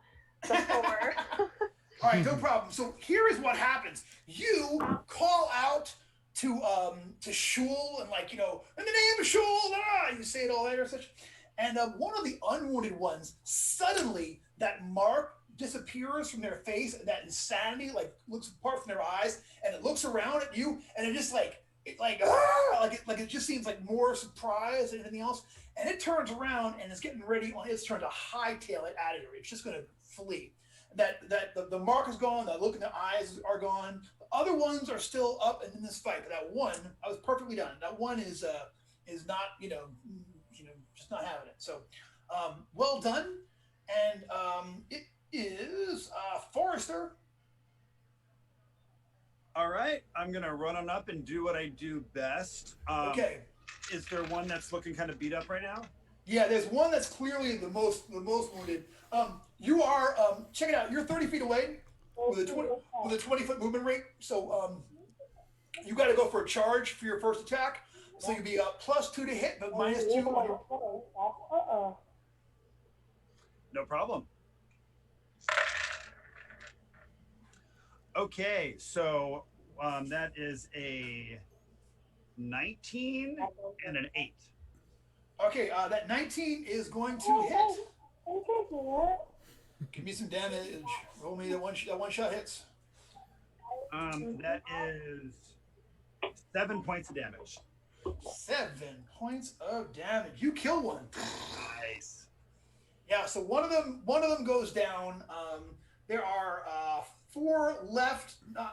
So it is their turn. So they are going to flee. The one is going to flee. The one that was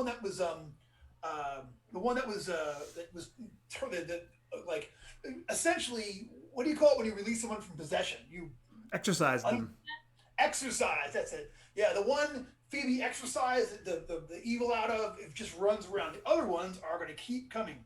So one charges up. 2. All right, so 2 of them are going to charge up. I'm going to roll random here. 1, 2, 3, 4.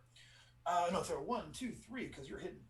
I got one going at Wiggs, one going at Septis. So here comes one attacking at Wiggs. It is going to reach up and try to go for a bite attack. It's going to get 16 on Wiggs. That hits. All right. You take 6 points of damage as this thing bites the mess out of you. And the other one is going at Septis. Rosalind, what is your armor class? I got 6 plus 12. 12. I got a total of 10, and I have no luck to spend as we are NPCs, and so that is going to miss. The other one, the one that stayed behind, is going to mix it up with Forrester. It's going to try to just leaps up into the air and is going to try to. Actually, you're teeny tiny, man. We grappling. Give me a strength check. And he's going to get a modifier on top of that because of his size differential to you. So what'd you get? I got a 13. Yeah, he has got you grappled this round. Does it seem like it's a significant advantage over me? It seems like he beat your number by 3. You want to spend 2? I would like to. Okay. Yeah, you spend 2 points. You know what? You're just too slippery and just too slick. He gets you. You throw your arms up and slip right out from under his grasp. And now you are standing like face to belly with him, and he does not have you grappled. Excellently done. That's their whole thing. So 2 of them have now charged up into the main group. One of them is back there about 30 feet away in there mixing with Jeff. Anatol, you are hidden in the shadows and can pop out this round. That's what I'm going to do. Backstabbies. So basically, you can go after the one that is brawling with Wiggs, or go after the one that's brawling with Septus. Ooh. They're both wounded, so. Out of Wiggs. Sorry, I take it back. One of them is wounded, one of them is not. Who looks worse, Septus or Wiggs? Are you guys both doing okay? I'm okay. It didn't actually hit Septus, so. All right. So if it didn't hit Septus, I'll go after the one that hit Wiggs. And that is a 20. So 18 plus 7 is 25. Big ol' hit. Give me damage. 2 hit. So I got 7 for the damage. Okay. I got 12 on my crit. Goodness So gracious. he has to make a DC 13 fort save or pass out. Yeah, I'm going to get a 17 off the numbers and make that. All right, but he is still up, but he is, pretty beat up. And it is Septus. It is your turn. So you've got one right in front of you right now. Getting ready to try to bite your face off. What are you going to do? Magic missile. Magic missile. I want to see you do it. Make that check.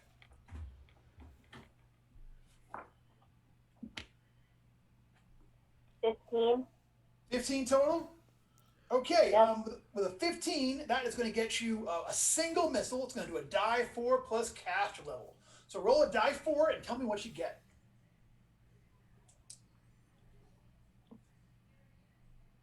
3. All right, so you zap it with a magic missile, but it is still up and in this fight. Well done. Fight's going to continue. That is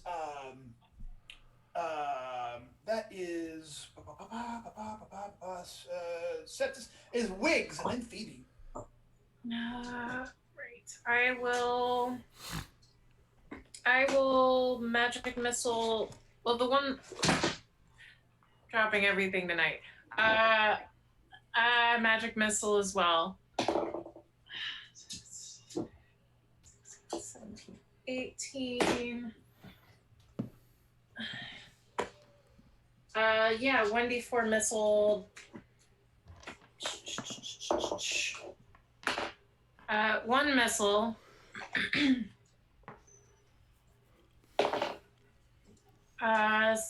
7 points of damage. Do you know what though? No, I rolled the wrong dice. Hang on. Oh, sorry. That did seem high to me. Still 7. No kidding. Nicely done. Yeah, so you go ahead and the one that got it got backstabbed and like trying to look behind it, and you take that opening and just magic missile it right in the face.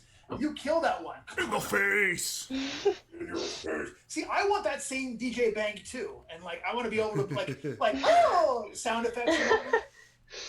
There's a terrible character on Parks and Rec. I forget the two wacky AM DJs. Mona Lisa. Yeah, and they have what was the douche? The douche, yeah. I was trying to say that online, but But too late now. But the guy in the background has all those sound effects and can make them up on the fly. That's what I want, that guy. Oh, now I just need to think of the name. I can't think of the other name. It's something and do. I know there's one of them's Howard something. I can't remember. Anyway, so Oh my god, I just had a galaxy brain idea. Do y'all know Laura Percola? Yeah. She makes the single greatest sound effects on the planet.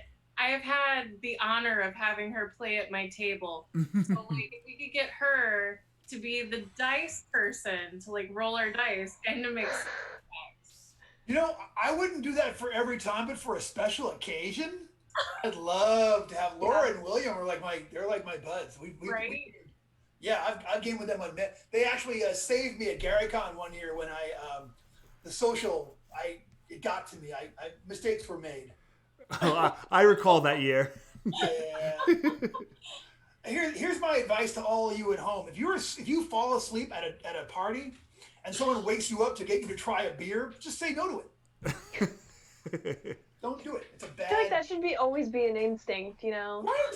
Right. But like, I'm amiable, and when someone's like, "Here, drink this," I'm always like, "Okay, my birthday," and then. That's how you wake up without a kidney, Brendan. I know, right? That's how. Bathtub full of ice. All right. So there are, man, I got some bad guys left here who are just, fuming to get at somebody. That was great, Wiggs, but Phoebe, it is your turn. There's one up close to you. There's one back down there that's. Finish him.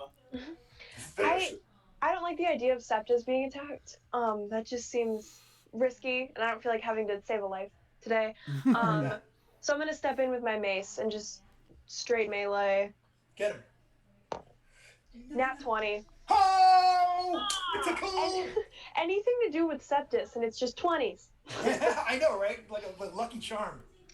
So damage. That is 3 points of damage, and then crit. D8 on table 3. Do it up. 5. 5. Smash foe's nose in an explosion of blood. Inflict plus 1d6 damage to the strike, and the foe loses its sense of smell for 1d4 hours. So. All right. So total of 5 points of damage. 5 from the crit, or 5 additional? 5 total. 5 total. 5. Yeah, I got you. 5 in total. All right, just making sure. All right. Whoop-pow! Like you go upside this thing's head with a mace, and it like it's like just blood just goes all across it and such. And it's still, it's possessed, so it's still like, but like you can tell you shocked that thing to its core. You do not think it's going to survive another shot like that. So that was awesome. That was Phoebe. It is Forrester. Forrester, this one big galoot's right in front of you. Just tried to grapple you, put the bear hug on you. What are you gonna do? What are you gonna do about him? I'm gonna go ahead and grapple with his intestines with my axes.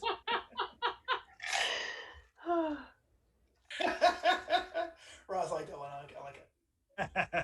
So that is a 16. It's 2 16s, 2 dirty 16s. Okay, good. Yeah, total. Both total hits. And that's going to be 14 points of damage.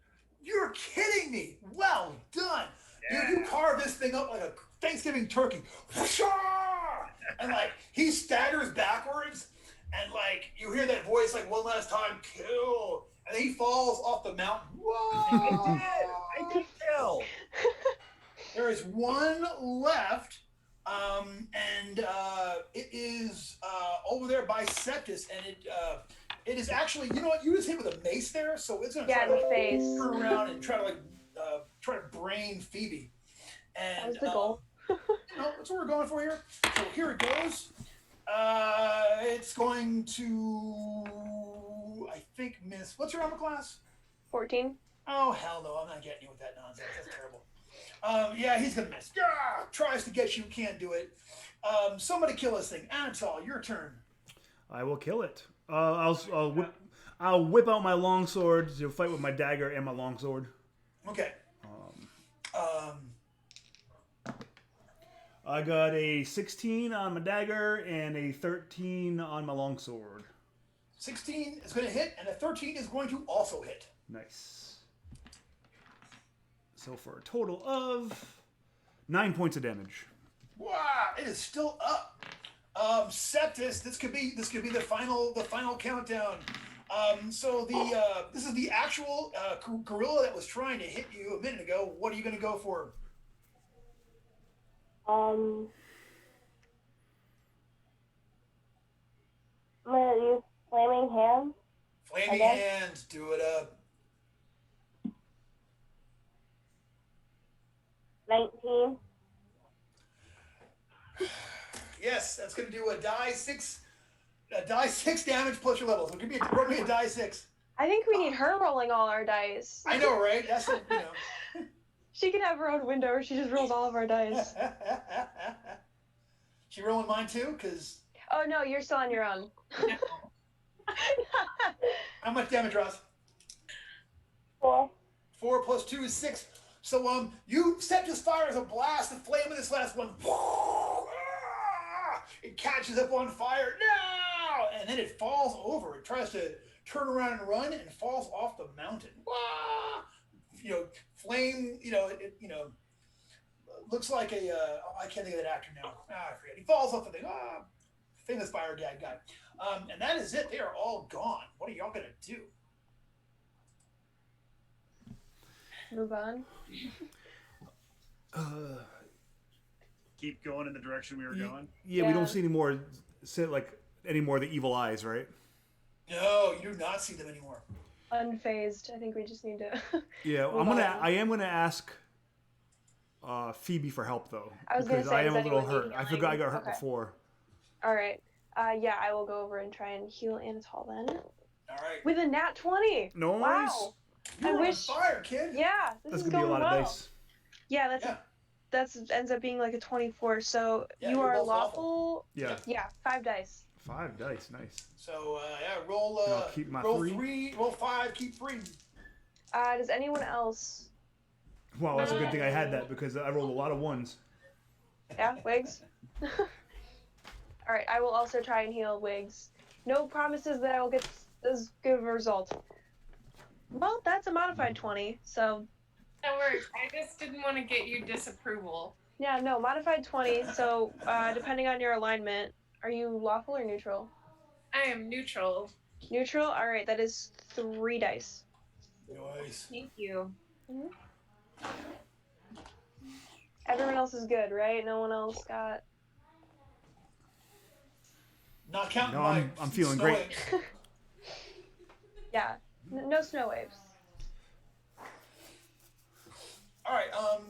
So. All right. So yeah, they are all done. These guys are healed, and you guys are getting close to the summit of the mountain at this point. You're actually fairly close. As we get closer, do we hear anything over the wind, or is it still we don't have any chanting or like magical things going on, or? Well, as you make your way up there, actually at one point you with the summit fairly close, you actually do start hearing someone. You hear a voice saying, "You go now. You go." And like over and over and over again. Yeah, we're going to the top of the mountain. Keep telling us to do things we're doing. But as you make your way, you come around a bend and you see that the source of the voice is a severed dwarf head propped up on a rock that just keeps saying that over and over and over and over. Poor dwarf. Again or no? It's just a novelty doorbell. It's fine. We got it at Spencer's. The ring is a one time a day thing, right? Yeah. You could camp out here and do it tomorrow. That doesn't sound awesome. No. Well, we Is didn't there- sleep with that guy, the head yelling. Yeah, guys, I can't sleep with this thing saying this over and over again. Oh, look at it got a sock in its mouth. Or- Just bury him in some snow. There's some cleric thing I could do to maybe like release it from this, or Yes, if you give me a proper turn, like a good turn check, I will let you kick the devil out of his head. all right, yeah, I'm gonna try and do that then. All right, You got this. Of course, now I roll low. Oh, I feel horrible. It's an 11. You want to spend a luck point? I will happily spend a luck point. All right, Okay. I'll happily spend it for you. There Thank you go. Thank you. All right, cool. So that'll get you on the chart. You know, so yeah, so like it stops doing that, and like just for a moment, you see this this like dwarf, like the spirit of it, sort of like rise up into the air over there, and it looks down at you, and it formally bows, and it says something to you in dwarvish. Anyone know Dwarvish? Sorry. Also, Brendan, kick the devil out of his head sounds like a right proper like Appalachian Southern folk song. She just came up the mountain, kicked the devil out of his head. Oh yeah, he's better now. He's doing fine. He's back at Walmart. But it kind of bows to you, and for your act of kindness, I'm going to give you not a point of luck to your stat, but a spendable point of luck that Thank you you. can spend on the thing. And we got a few minutes left until the hour, but this is actually a really good stopping point right here before we get to the next phase of things. So I'm going to go ahead and pull the plug right now. But if you're watching from home, my phone died. But thank you very much for tuning in to another episode of Blades Against Bandwidth. Love having y'all always. Big thanks, as always, to everybody, but especially my dad, Rosalind, for showing up and being great and kicking butt and having fun. Rolling Rosalind, all of those 20s. and just murdering monsters wholesale and just blowing my stuff down, as always. You and your dad, I swear, you share the same luck pool. You know what? You should go to Vegas. And Hot dice. you know. Actually, the one time me and your dad went to Vegas, he went home with nothing. He should have. I got sick and had to like take the last night off, and he probably should have, as it turns out. But there you go. But anyway, thank you all for tuning in, and we will see you guys next week when we continue on with the saga of Glipkero's Gambit. Thank you and good night. Bye, everybody. Bye.